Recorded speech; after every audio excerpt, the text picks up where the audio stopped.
Hello everyone, कैसे हैं आप सब। आई होप सो कि आप सब बहुत अच्छे होंगे और आप सब अपने बोर्ड एग्जामिनेशन की प्रिपरेशन भी एज यूजुअल फंटेस्टिक तरीके से कर रहे होंगे। मेरे प्यारे बच्चों, आज का जो हमारा लेक्चर नंबर 94 है वो एज यूजुअल बेटा एक फुल फ्लैज क्वेश्चन के ऊपर होने वाला है, जो कि रिलेट करता है इशू ऑफ शेयर से।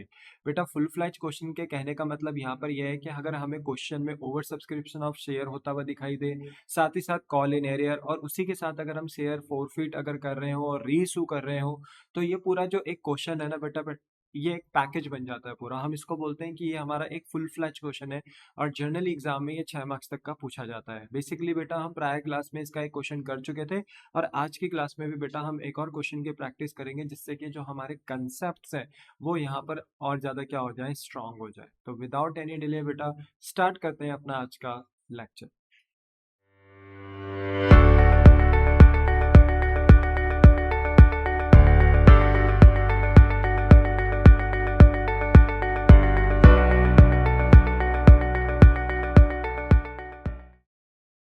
ना एवरीवन, बेटा स्क्रीन पे आपको अपना क्वेश्चन नंबर 2 दिख रहा होगा, जो कि इस तरीके से है कि जो डायरेक्टर्स हैं बेटा सुपरस्टार लिमिटेड के, वो इनवाइट कर रहे हैं applications for 2 lakh equity share of rupees 10 each। तो बेटा कंपनी यहाँ पर अपने 2 लाख इक्विटी शेयर इशू करने जा रही है जनता के बीच में, और हर एक शेयर का जो ओरिजिनल प्राइस है, फेस वैल्यू है, वो 10 each है। पर क्योंकि कंपनी की रेपुटेशन, परफॉर्मेंस, नाम है बेटा मार्केट में, तो कंपनी कह रही है कि हम अपना शेयर सिर्फ 10 रुपए पे इशू नहीं करेंगे, 20% प्रीमियम यानी एक्स्ट्रा पे इशू करेंगे। तो ये जो प्रीमियम का जो परसेंटेज है हमेशा किस पे लगता है, शेयर के ओरिजिनल प्राइस पे। तो अगर शेयर का ओरिजिनल प्राइस 10 रुपए है, तो अगर हम 10 रुपए का 20% प्रीमियम निकालते हैं, तो बेटा ये 2 रुपए का हमारा प्रीमियम निकल कर आता है। यानी कंपनी यहाँ पे कह रही है कि हम जनता को शेयर ओरिजिनली तो 10 रुपए का देंगे, ओनरशिप तो 10 रुपए की देंगे हर शेयर पे, पर जो पैसा मांगेंगे ना इन रिटर्न, वो 10 नहीं 12 रुपए मांगेंगे, 2 रुपए ज्यादा मांगेंगे, क्योंकि हमारी कंपनी का रेपुटेशन, परफॉर्मेंस अच्छा है मार्केट में। तो क्या आपको यहाँ पर ये बात समझ में आती है? यस। फिर आगे लिखा है द मनी पेबल पर share was on application rupees 5। और कंपनी कह रही है कि जो हम पैसा मांगेंगे ना कुछ इस तरीके से कि एप्लीकेशन में तो 5 रुपए मांगेंगे। तो ऑब्वियसली बात है, अगर एक शेयर 10 रुपए का है, तो शेयर का जो पैसा मांगा जा रहा है ना, वो पहले मांगा जा रहा है एप्लीकेशन में। कितना मांगा जा रहा है? 5। कितना मांगा जा रहा है? 5 रुपए। फिर कंपनी कह रही है हम ऑन अलॉटमेंट कितने रुपए मांग रहे हैं? 4 रुपए, जिसमें इंक्लूडिंग 2 रुपए का प्रीमियम भी है। तो देखा जाए टेक्निकली तो अलॉटमेंट में शेयर का कितना है? 2 रुपए तो हुआ, है ना। शेयर का कितना है? 2 रुपए। बाकी जो 2 रुपए कंपनियां एक्स्ट्रा मांग रही है, वो अपनी रेपुटेशन यानी प्रीमियम के चार्ज कर रही है। ठीक है, और ये जो प्रीमियम होता है कंपनी के लिए इनकम होता है, क्योंकि कंपनी अपनी रेपुटेशन को एंजॉय कर रही होती है यहाँ पे। तो कंपनी का बेनिफिट हो जाता है, तो ये कंपनी की इनकम भी होता है, प्रीमियम। तो यहाँ पर ना अलॉटमेंट में शेयर का कितना मांगा जा रहा है? सिर्फ 2 रुपए। तो 5 रुपए आप अलॉटमेंट में मांग चुके हो शेयर का, अलॉटमेंट में आप शेयर का 2 रुपए मांग रहे हो, तो हो गए 7 रुपए। और एक्स्ट्रा से अलॉटमेंट में 2 रुपए प्रीमियम भी हो रहा है, बट वो एक रेपुटेशन का हिस्सा होता है, तो हम उसे थोड़ा अलग रखते हैं। ठीक है, तो एप्लीकेशन में शेयर का 5 रुपए, अलॉटमेंट में शेयर का 2 रुपए, 5 और 2 कितने हो गए? 7। फर्स्ट कॉल में आप कितना मांग रहे हैं? 2 रुपए शेयर का, तो 9। और बचा कुछ है जो 1 रुपए बच गया है, 10 में से 9 अगर हम लेस करते तो 1 रुपए, वो हम सेकंड कॉल यानी फाइनल कॉल पे मांग रहे हैं। तो देखा जाए तो 10 रुपए का हमें हिसाब किताब मिल गया है। ठीक है, अब यहाँ पे कह रहे हैं कि application were received for 2,40,000 share, और कंपनी को जो एप्लीकेशन रिसीव्ड हो रही है ना बेटा, वो 2,40,000 शेयर्स पे हो रही है। साफ साफ दिख रहा है बेटा, कंपनी ने इशू करा 2 लाख शेयर, पर जनता ने सब्सक्राइब करा 2,40,40,000 से बेटा शेयर क्या हो गए हैं? Over subscribed. और ऑब्वियसली बात है, ज्यादा शेयर ओवर सब्सक्राइब्ड हो गया है बेटा, तो अब कंपनी को शेयर ढंग से मतलब प्रोपोर्शनेटली अलॉट भी करने पड़ेंगे। तो यहाँ लिखा है अलॉटमेंट वॉज मेड एज, कि कंपनी कैसे अलॉट कर रही है। तो कंपनी ने ना यहाँ कैटेगरी बना दी, यहाँ पे बता दिया कि हम किस तरीके से जनता को शेयर अलॉट कर रहे हैं। तो बोला कि पहले 1 लाख शेयर है, उनको कंपनी कितना दे रही है? फुल, यानी 1 लाख के बदले 1 लाख। यहाँ पे जितने भी शेयर होल्डर है ना बेटा, वो जितने भी शेयर पे पैसा लगा रहे हैं ना, कंपनी उनको उतना ही शेयर दे रही है, 1 लाख के बदले 1 लाख। ठीक है, ये शेयर अलॉट हो रहा है। एप्लीकेंट्स फॉर 80,000 शेयर, एप्लीकेंट्स मतलब जो घर से शेयर्स पे पैसा लगा रहे हैं, तो जो 80,000 शेयर पे पैसा लगा रहे हैं सेकंड कैटेगरी में, कंपनी सिर्फ उनको कितने शेयर अलॉट कर रही है? 60,000। तो यहाँ प्रोपोर्शनेटली देखो कम शेयर अलॉट करे जा रहे हैं, तो इनके 20,000 शेयर्स का क्या कर रही होगी कंपनी बेटा? इनके 20,000 शेयर पक्की पक्की बात है एडजस्ट ही हो रहे होंगे, बिकॉज कंपनी इन्हें 80 के बदले 60 दे रही है, तो इनके जो 20,000 शेयर है वो कहाँ एडजस्ट होंगे, अलॉटमेंट में। क्योंकि इनका जो 20,000 शेयर एक्सेस आ रखा है कंपनी के पास, वो कंपनी एडजस्ट कर रही है। तो कंपनी कह रही है जो आपने हमें एक्सेस भेजा है एप्लीकेशन में, क्योंकि पहली कॉल एप्लीकेशन होती है, तो जो भी आपने एक्सेस शेयर पे एप्लीकेशन में पैसा भेजा है, उसको हम लेटर ऑन कॉल्स यानी अलॉटमेंट में क्या करेंगे, एडजस्ट करेंगे, यानी उतना ही कम पैसा आपसे मांगेंगे अलॉटमेंट में। और थर्ड कैटेगरी वालों को देखा जाए तो यहाँ पर एप्लीकेंट्स जो हैं, पब्लिक जो है 60,000 शेयर पे अप्लाई करती है घर से बैठ के, बट कंपनी उनको कितने शेयर अलॉट करती है बेटा, 40,000 शेयर अलॉट करती है। तो यहाँ से ये भी समझ में आता है कि 20,000 शेयर इनके भी क्या हो रहे हैं, एडजस्ट हो रहे हैं। तो कंपनी इनको भी वादा कर रही होगी कि आपके जो एक्सेस शेयर पे पैसा आ रखा हमारे पास एप्लीकेशन में, आपका भी पैसा हम कहाँ एडजस्ट करेंगे, अलॉटमेंट में। तो देखो कैटेगरी 2 वालों के 20,000 शेयर्स और कैटेगरी 3 वालों के भी 20,000 शेयर, दोनों के मिला के कितने शेयर्स होते हैं बेटा, 40,000 शेयर। ये कहाँ एडजस्ट होंगे बेटा, अलॉटमेंट में। और वो हमें पहले भी दिख ही रहा था कि कंपनी ने इशू कितनी की है, 2 लाख, तो ओनरशिप भी 2 लाख से ही दे सकती है कंपनी, पर जनता ने कितने सब्सक्राइब कर दिया, 2,40,000। तो 40,000 शेयर का कंपनी क्या कर रही है, एडजस्ट कर रही है, रिजेक्ट कर रही है। तो देखो रिजेक्ट तो किसी को नहीं कर रही है, पर हाँ category number 2 and category number 3 इनके शेयर एडजस्ट करे जा रहे हैं कहाँ, अलॉटमेंट में, ठीक है। अब आगे लिख दिया कि एक एप्लीकेंट है, यानी यहाँ पर बेटा मैंने शेयर होल्डर बोल देंगे, ठीक है। एक शेयर होल्डर है जिसके पास 1,000 शेयर है और ये फॉल करता है कैटेगरी 1 में। और एक शेयर होल्डर है जिसके पास 1,200 शेयर है, वो कैटेगरी करता है 2 से बिलोंग, यानी कैटेगरी 2 में फॉल करता है। दोनों ने अलॉटमेंट का पैसा देने से मना करा, ठीक है, मतलब फेल कर दिया, मतलब पैसा नहीं दिया कंपनी को, कॉल इन एरर कर दिया। अब देखा जाए जो शेयर होल्डर नंबर 1 है ना, इसमें हमें कोई टेंशन नहीं है, क्योंकि ये कैटेगरी 1 से बिलोंग करता है। यहाँ अप्लाइड और अलॉटेड दोनों क्या है, सेम है। तो यहाँ ना हम डायरेक्ट ही अलॉटमेंट का कॉल इन एरर निकाल सकते हैं शेयर होल्डर नंबर 1 का। हम कहेंगे भाई इसके पास 1,000 शेयर अलॉटेड है, क्योंकि अप्लाइड इसके 1,000 है तो इसके अलॉटेड भी 1,000 होंगे, क्योंकि ये एक ऐसी फैमिली से बिलोंग कर रहा है जहाँ अप्लाइड अलॉटेड सेम है। तो 1,000 इंटू अलॉटमेंट का टोटल कितना था, 4 रुपए, है ना। शेयर के 2, प्रीमियम के 2, तो टोटल 4 हो गए। तो 4 रुपए, तो हम डायरेक्ट डायरेक्ट कॉल इन निकाल सकते हैं, 4,000 रुपए, कोई प्रॉब्लम नहीं है, सीधा निकल जाएगा। पर ये जो दूसरा शेयर होल्डर है ना बेटा, जो जिसने घर से बैठ के, एप्लीकेंट्स मतलब घर से बैठ के जितने शेयर पे अप्लाई किया, वो ये शेयर है। तो शेयर होल्डर नंबर 2 ने घर से बैठकर कितने शेयर पे अप्लाई किया, 1,200 शेयर। और ये कौन सी कैटेगरी से बिलोंग करता है, 2 से। तो कैटेगरी 2 का जो स्ट्रक्चर है ना वो डिफरेंट है, वहाँ अप्लाइड अलग है, अलॉटेड अलग है। तो पक्की बात है अगर इसने घर से बैठकर 1,200 शेयर पे अप्लाई करा है शेयर होल्डर नंबर 2 ने, तो इसके अलॉटेड शेयर कुछ और ही होंगे। जब इन इसकी फैमिली कैटेगरी 2 का, जब आप एक्सेस मनी कहाँ है, एक्सेस शेयर कहाँ एडजस्ट कर रहे हैं, अलॉटमेंट में, तो पक्की बात है कि आप इस एप्लीकेंट का, ये जो शेयर होल्डर नंबर 2 है, इसका भी कुछ ना कुछ आप एक्सेस का एडजस्ट कर रहे होंगे अलॉटमेंट में। और क्योंकि इसने अलॉटमेंट में कॉल इन एरर करा है शेयर होल्डर नंबर 2 ने, तो आपको इसका नेट कॉल इन एरर ढूंढने के लिए एक्सेस मनी निकालना पड़ेगा, और इसी एक्सेस मनी को ढूंढने के लिए हमें एक स्पेशल कैलकुलेशन करनी होगी। तो अगर हमें इसके अप्लाइड शेयर दिए हैं तो हमें इसके पहले अलॉटेड शेयर निकालने हैं, फिर हमें इसका एक टेबल ड्रॉ करना है जहां से हम एक्सेस मनी फाइंड आउट करेंगे, और उसी एक्सेस मनी को फिर हम अलॉटमेंट के कॉल इन एरर से लेस कर पता कर लेंगे कि शेयर होल्डर नंबर 2 ने नेट कितना कॉल इन एरर कर दिया है।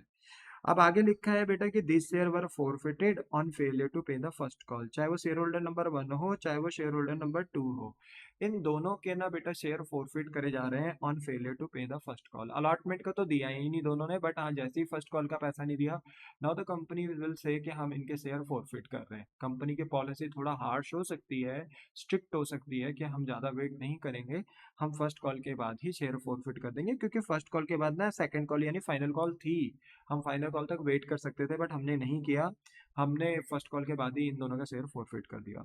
फिर आगे लिखा है होल्डर ऑफ 1,200 शेयर्स। होल्डर मतलब जो कंपनी ने शेयर दिए हैं, ये एक तीसरा शेयर होल्डर है बेटा। कंपनी ने इसको कितने शेयर दे रखे हैं, 1,200 शेयर, ठीक है। इसने घर से कितने लगाए वो नहीं पता, पर यस कंपनी ने इसको कितने शेयर दिए हैं तो वो हमें पता है, 1,200 शेयर। सर आपको कैसे पता, देखो होल्डर लिखा है ना, होल्डर का मतलब है जितने कंपनी शेयर देगी उतने ही तो शेयर होल्डर होल्ड करेगा। तो होल्ड लिखा हो, होल्डर लिखा हो, अलॉट लिखा हो, अलॉटेड लिखा हो, तो इट मीन्स कि वो कंपनी के द्वारा दिए गए शेयर होते हैं। तो यहाँ पर होल्डर जो एक तीसरा शेयर होल्डर है उसके पास 1,200 शेयर हैं, और ये कौन सी कैटेगरी से बिलोंग करता है, थर्ड कैटेगरी से बिलोंग करता है। मानते हैं यहाँ अप्लाइड और अलॉटेड डिफरेंट है, और पक्की बात है इसके भी अप्लाइड शेयर कुछ और ही निकल कर आ रहे होंगे, पर क्योंकि इसने फर्स्ट एंड फाइनल कॉल में फेलियर किया है ना, फर्स्ट एंड फाइनल कॉल में पैसा नहीं दिया, फर्स्ट एंड सेकंड यानी फाइनल कॉल में पैसा नहीं दिया, तो हमें ना इसका अलॉटेड का अप्लाइड शेयर निकालना फिर एक्सेस मनी ढूंढने की कोई जरूरत नहीं है, क्योंकि फर्स्ट एंड फाइनल कॉल में कोई एक्सेस मनी एडजस्ट ही नहीं हो रहा है। जो भी एक्सेस था वो अलॉटमेंट में एडजस्ट हो चुका होगा कैटेगरी नंबर 2 का, और सॉरी कैटेगरी नंबर 3 का, और ये भी क्योंकि कैटेगरी 3 से बिलोंग करता है तो इसका भी एक्सेस हमने एडजस्ट कर दिया होगा अलॉटमेंट में। अब क्योंकि ये कॉल इन एरर कहाँ कर रहा है फर्स्ट एंड फाइनल कॉल में, तो हमें इसका कोई स्पेशल कॉल इन एरर का टेबल वगैरह या कैलकुलेशन बनाने की कोई जरूरत नहीं है। अच्छा, और इसके भी शेयर ना बेटा हम फोरफिट कर रहे हैं आफ्टर द फाइनल कॉल, यानी फाइनल कॉल होने के बाद हम इस तीसरे शेयर होल्डर के भी शेयर फोरफिट कर रहे हैं। तो देखना, दो जगह पे आप शेयर फोरफिट कर रहे हो, एक कर रहे हो फर्स्ट कॉल के बाद share holder number 1 and share holder number 2, ठीक है, दोनों के, और एक कर रहे हो फाइनल कॉल के बाद, यानी फर्स्ट कॉल के बाद आप दो शेयर होल्डर जो है शेयर होल्डर नंबर 1 2 उनके शेयर फोरफिट कर रहे हो, फिर आप उसके बाद मंगाओगे फाइनल कॉल, और फिर फाइनल कॉल के बाद ये तीसरे शेयर होल्डर का भी आप शेयर क्या कर रहे हो, फोरफिट कर रहे हो। अब जब आप फोरफिट कर रहे हो तो आगे लिखा है नेक्स्ट पैरा में कि आप 1300 शेयर जिसमें से 1000 शेयर शेयर होल्डर नंबर 1 और 300 शेयर शेयर होल्डर नंबर 2 के क्या कर रहे हो, री इशूड कर रहे हो, और री इशू कर तो रहे हो पर 8 पर शेयर फुली पेड अप में कर रहे हो, यानी आप जिसको भी ये शेयर किसी और पर्सन को री इशू कर रहे हो तो उस पर्सन को आप बोल रहे हो कि आप कंपनी को 8 रुपए शेयर दीजिए, हम आपको पूरे 10 रुपए के शेयर देंगे, क्योंकि फुल्ली पेड अप है, तो फुल्ली पेड अप मतलब एक शेयर का फुल्ली पेड अप प्राइस कितना है, जो मैक्सिमम प्राइस है जो मिल जाना चाहिए था कंपनी को, वो 10 रुपए है। तो कंपनी कह रही है आप हमें 8 रुपए दीजिए, हम आपको फुल्ली पेड अप शेयर देते हैं, यानी 10 रुपए का शेयर देते हैं। तो यहाँ पर कंपनी टेक्निकली ना जिस भी पर्सन को ये रेशो कर रही है उसको 2 रुपए का क्या दे रही है, डिस्काउंट दे रही है। तो यहाँ पर ना बेटा कंपनी का ये एक अच्छा सा क्वेश्चन है जिसपे ओवर सब्सक्रिप्शन भी हो गया, कॉल इन एरियर भी हो गया, और फिर आप शेयर फोरफिट भी कर रहे हैं, री इशू भी कर रहे हैं, तो ये एक अच्छा क्वेश्चन हो जाता है एग्जाम पॉइंट ऑफ व्यू के लिए, ठीक है। चाहे एग्जाम में ये क्वेश्चन आए आए या ना आए, वो उससे मैटर नहीं करता, मैटर ये करता है कि आपके कंसेप्ट स्ट्रांग होने चाहिए, ठीक है। क्वेश्चन की डिमांड है जनरल एंट्री पास करिए, ठीक है। हमने कहा ठीक है, करते हैं भाई। तो ये ना देखो यहाँ पर मैंने आपको ऑलरेडी इसके आंसर्स दिए हुए हैं, तो जरा देख लीजिए आप, ठीक है। तो टोटल मिला के हमारे पास कितने शेयर होल्डर्स हैं जिन्होंने कॉल इन एरर किया है, 1 2 3, याद रखना। सबसे पहले हम वर्किंग नोट बनाएंगे, और देखो हमें ना एप्लीकेंट नंबर 1 यानी जो हमारा शेयर होल्डर नंबर 1 है, आप चाहे इसे एप्लीकेंट बोलो चाहे शेयर होल्डर बोलो, बात एक ही है, मैं इसको शेयर होल्डर ही बोल देता हूँ, ठीक है। ये जो शेयर होल्डर नंबर 1 है, इसका आपको ना कोई कैलकुलेशन करने की जरूरत नहीं थी, बट ये मैंने इसलिए कैलकुलेशन करके दिया है बेटा कि अगर आप शेयर होल्डर बन के अगर अप्लाइड शेयर दे रखे हैं, कौन से शेयर दे रखे हैं, अप्लाइड, एप्लीकेंट्स लिखा है ना, तो मतलब अप्लाइड शेयर दे रखे 1000, तो अगर आप इसके अलॉटेड निकालते भी हो ना, क्योंकि इसने अलॉटमेंट में कॉल इन एरर करा है तो कई बच्चे निकाल सकते हैं, कैलकुलेशन कर सकते हैं, तो अगर आप इसके अलॉटेड शेयर निकालोगे ना तो सेम ही आएगा, क्योंकि बिलोंग ही ऐसी कैटेगरी से करता है जहां अप्लाइड और अलॉटेड सेम है, दोनों सेम है। तो इसके अप्लाइड शेयर भी 1000 ही है और अलॉटेड भी 1000 ही है, ठीक है ना। तो याद रखना, तो यहाँ पर अगर आप निकालते भी हो तो अप्लाइड शेयर 1000 है, और क्योंकि इस बोलते हैं ना कि कैटेगरी में जो कैटेगरी 1 है, अगर आप यहाँ माहौल देखो तो 1 लाख के बदले 1 लाख, तो यहाँ पर 1 लाख शेयर लोग अगर अप्लाई करते हैं तो कंपनी इनको देती कितनी है, 1 लाख शेयर पे शेयर अलॉट कर देती है, तो 1 लाख के बदले 1 लाख, ठीक है। कैंसिल करते हो तो 1/1, तो 1 टाइम अगर लोग अप्लाई करते हैं तो कंपनी 1 टाइम ही उनको क्या करती है, अलॉट करती है। तो अगर अप्लाइड शेयर अप्लाइड टाइम्स के बराबर है यानी 1 टाइम के बराबर है, और अगर हम इसे खींच के भी 1 टाइम यानी अलॉटेड टाइम्स पे लेकर जाए तो सेम ही तो आएगा 1000 शेयर, समझ में। ये तो हमें पहले से पता था, स्मार्ट वर्क, ठीक है, स्मार्ट वर्क लगाओ, हार्ड वर्क क्यों करना, फालतू में निकाल क्यों रहे हो, जब पता है कि ऐसी कैटेगरी से बिलोंग करता है जहाँ अप्लाइड अलॉटेड क्या है सेम, तो इसका सेम 1000 ही शेयर आएगा अलॉटेड भी। और चार्ट बनाने का भी कोई फायदा नहीं है, क्योंकि अगर आप बनाते भी हो तो इसने एप्लीकेशन मनी भेजा भी होगा अप्लाइड शेयर पे, ऑब्वियसली बात है एक्सेस निकालना है तो एप्लीकेशन से चलना होगा। तो पहले देखते हैं कि अप्लाइड शेयर पे कंपनी को एप्लीकेशन मनी कितना रिसीव हुआ, तो 1000 शेयर पे 5 रुपए, क्योंकि एप्लीकेशन 5 रुपए की है, तो 5000 रुपये शेयर होल्डर नंबर 1 ने भेजे होंगे कंपनी को। और क्योंकि नेक्स्ट में होता है कि कंपनी चेक करती है सॉरी, नेक्स्ट में कंपनी चेक करती है कि एप्लीकेशन मनी रिसीव्ड हुआ है कितना हमें अलॉटेड शेयर पे, क्योंकि घर से बैठ के तो उसने अप्लाइड शेयर पे लगाया, पर कंपनी ने तो उसे अलॉटेड शेयर पे पैसे मांगे होंगे ना। तो इसके अलॉटेड शेयर भी तो सेम ही है 1000, तो 1000 इंटू 5 करेंगे तो 5000 ही आएगा। यानी उसने घर से भेजा भी 5000, कंपनी ने मांगा भी 5000 एप्लीकेशन में, तो कोई एक्सेस नहीं आया एप्लीकेशन में। और जब कोई एक्सेस नहीं आया तो फिर कंपनी कहेगी कि कितना मनी पेबल करना था अलॉटमेंट में। तो बताइए उसके शेयर ही कितने अलॉट थे, कंपनी ने दिए कितने, उसे 1000 ही शेयर दिए।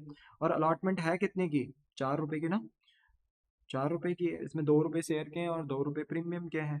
तो इसी 4 के अंदर इंक्लूड है ना 2 रुपए का प्रीमियम, तो 2 रुपए अगर हटाते हो तो 2 रुपए शेयर का बचता है, तो टोटल 4 रुपए है जिसमें 2 रुपए शेयर के, 2 रुपए प्रीमियम के हैं। पर कंपनी ने तो टोटल ही मांगे ना अलॉटमेंट में, 4 मांगे भाई। 1000 इंटू 4 करके कंपनी ने कहा अलॉटमेंट में 4000 रुपए भेजो। भाई उन्होंने भेजे ही नहीं, अब क्योंकि उनका एक्सेस ही नहीं आया कोई, एप्लीकेंट वन यानी शेयर होल्डर वन का, तो उसका रियल कॉल इन एरियर भी तो 4000 आएगा। तो मैं यही कह रहा था कि क्या निकालने की जरूरत है, जब आप डायरेक्ट निकाल सकते हो कि कंपनी ने उसको कितने शेयर दिए 1000, और अलॉटमेंट कितने रुपए की है, 4 रुपए की, तो 1000 इंटू 4, 4000। क्योंकि अप्लाइड अलॉटेड इसके क्या है, सेम है। डिफरेंट होते तो मे बी तब हम निकालते, तब कोई दिक्कत नहीं थी, तब सही था। पर क्योंकि अप्लाइड अलॉटेड सेम है तो यहाँ पर स्पेशल कैलकुलेशन करने की कोई जरूरत नहीं है, लिखा भी है नो नीड टू कैलकुलेट। ठीक है। तो ये सिर्फ उन बच्चों के लिए निकाला है जो बच्चे थोड़ा सा कंफ्यूज रहते हैं कि भाई ऐसे कैसे सर, उसने अलॉटमेंट में कॉल इन किया है, अलॉटमेंट में ही एक्सेस मनी एडजस्ट हो रहा है, तो ये भी तो देखो किसका एडजस्ट हो रहा है, कैटेगरी 2 एंड 3 वालों का, 1 वालों का थोड़ी हो रहा है। तो उसका जब कोई एक्सेस ही नहीं है कैटेगरी 1 का, तो अगर आप उसी कैटेगरी 1 के अंदर किसी भी शेयर होल्डर का एक्सेस निकालोगे तो वो भी तो नील ही आएगा। तो आप डायरेक्ट कॉल इन यहाँ निकाल सकते थे। ठीक है, तो इसको नहीं करते तो बेटर था आपके लिए। ठीक है, तो इसको करना नहीं है, आप डायरेक्ट यहाँ पर कॉल एनियर निकाल सकते हो। पर जब आप सेकंड नोट बनाओगे तो यहाँ पर मेरे बच्चे हम जो कैटेगरी 2 से बिलोंग करता है शेयर होल्डर नंबर 2, उसका हमें कैलकुलेशन करना पड़ेगा, क्योंकि उनका एनवायरनमेंट अलग है। वहां पर अप्लाइड शेयर्स कितने हैं 80,000, और कंपनी उनको दे कितना रही है 60,000 शेयर्स। तो यहाँ पर ना एनवायरनमेंट बिल्कुल अलग है बेटा। अगर जनता 80,000 शेयर्स पे क्या करती है, अप्लाई करती है, ठीक है, तो कंपनी इनको देती कितनी है, कितने शेयर्स देती है, 60,000 शेयर्स अलॉट करती है। तो अगर हम इसको कैंसिल करें तो 4 जीरो से 4 जीरो कैंसिल, 2 3 जा 6, 2 4 जा 8, तो 4 टाइम्स अप्लाई रहता है और 3 टाइम्स अलॉट रहता है। ठीक है, तो यानी अगर 4 शेयर्स पे अगर कोई भी पर्सन अप्लाई करता है ना कैटेगरी 2 में, प्रत्येक 4 शेयर पे, तो कंपनी उनको कितना देती है, 3, प्रोपोर्शनेटली कम शेयर देती है। तो पक्की बात है, अगर ये जो कैटेगरी 2 वाला शेयर होल्डर नंबर 2 है, अगर इसने घर से बैठकर 1200 शेयर पे पैसा लगाया है, तो कंपनी ने प्रोपोर्शनेटली से कम शेयर दिए होंगे, तो हमें बेटा इसके क्या निकालने पड़ेंगे, अलॉटेड शेयर। तो यही बताया है कि calculation of allotted share of share holder number 2। तो अलॉटेड शेयर निकाल रहे हैं, जो कि हमें पता नहीं, तो हम निकाल रहे हैं। फॉर्मूला क्या है, फॉर्मूला मैंने रटाया नहीं है आपको, आप बिल्कुल अच्छे से इसको समझते हुए चलें। हमें ना इसके अप्लाइड शेयर्स दे रखे हैं, बताओ अप्लाइड शेयर कितने टाइम्स है, सॉरी अप्लाइड शेयर कितने हैं इसके, 1200। और अप्लाइड शेयर को ना हम अप्लाइड टाइम से ही डिवाइड कराते हैं। तो बताइए अगर माहौल क्या है इस कैटेगरी का, 3/4, सिंप्लीफाइड कर दे तो 3/4 आता है। तो कैटेगरी का माहौल है 3/4। ठीक है, तो 4 टाइम्स अप्लाई है, 3 टाइम्स अलॉटेड है। तो ये जो अप्लाइड शेयर्स दे रखे हैं ना क्वेश्चन में हमें, शेयर होल्डर नंबर 2 के 1200, ये कितने टाइम्स के बराबर है, 4 टाइम्स के बराबर। क्योंकि जो फ्रैक्शन होता है ना, फ्रैक्शन, उसमें न्यूमरेटर और डिनोमिनेटर में एक रिलेशन होता है, तभी तो उसको फ्रैक्शन बोलते हैं, और तभी आगे जाके उनसे रेशोज भी बनते हैं। तो याद रखना कि अप्लाइड शेयर्स ना अप्लाइड टाइम्स के बराबर है, इसलिए 1200 को हम 4 से डिवाइड करेंगे, और इसे हमें खींच के कहाँ लेकर जाएंगे, अलॉटेड टाइम्स पे, कि कंपनी कितने टाइम्स अलॉट करती है प्रत्येक अप्लाइड शेयर पे। तो 3 टाइम्स अलॉट करती है, तो अगर हम इसे 3 टाइम पे पुल आउट करेंगे, 3 टाइम पे खींचेंगे, तो 4 से ये 12 जाएगा, 300 टाइम, 300 इंटू 3, 900 शेयर आ गए ना, 900 शेयर। इसका मतलब है कि जो ये शेयर होल्डर नंबर 2 है ना, इसने घर से तो 1200 शेयर पे पैसा लगाए, पर कंपनी ने इसको कितने शेयर दिए, 900 शेयर। और क्योंकि इसने कॉलिडेटेड क्या किया है, अलॉटमेंट में भी किया है, तो मेरे बच्चे पूरी कैटेगरी, जो कैटेगरी नंबर 2 है, हमने सबको प्रॉमिस किया था कि हम आपका जो भी एक्सेस शेयर है, कितना एक्सेस आ रखा है, 20,000, क्योंकि कंपनी 80,000 वालों को सिर्फ 60,000 शेयर दे रही है, तो इनके 20,000 शेयर कहाँ गए, या कहाँ एडजस्ट होंगे, वो अलॉटमेंट में होंगे, क्योंकि एप्लीकेशन के बाद क्या आती है, अलॉटमेंट। तो एप्लीकेशन में तो 80,000 पे पैसा भेज दिया इन्होंने, पर इनको जो ओनरशिप मिली होगी एप्लीकेशन में वो तो 60,000 शेयर पे ही मिली होगी। तो 20,000 शेयर हम इनका कहाँ एडजस्ट करेंगे, अलॉटमेंट में। तो जब इनका एक्सेस मनी एडजस्ट करेंगे अलॉटमेंट में, तो हमें इस शेयर होल्डर नंबर 2 का, जो कैटेगरी 2 से ही बिलोंग करता है, तो इसका भी एक्सेस एडजस्ट करना पड़ेगा। और क्योंकि अलॉटमेंट में एक्सेस एडजस्ट कर रहे हैं, तो हमें पहले पता करना पड़ेगा कि एक्सेस आया कितना। तो यहाँ पर मेरे बच्चे हम चार्ट बनाएंगे, ठीक है। Calculation of call in arrear in allotment by applicant to, applicant बोलो या शेयर होल्डर बोलो, बात एक ही है बेटा, ठीक है। तो यहाँ पर हमने फॉर्मेट बना दिया पर्टिकुलर और अमाउंट।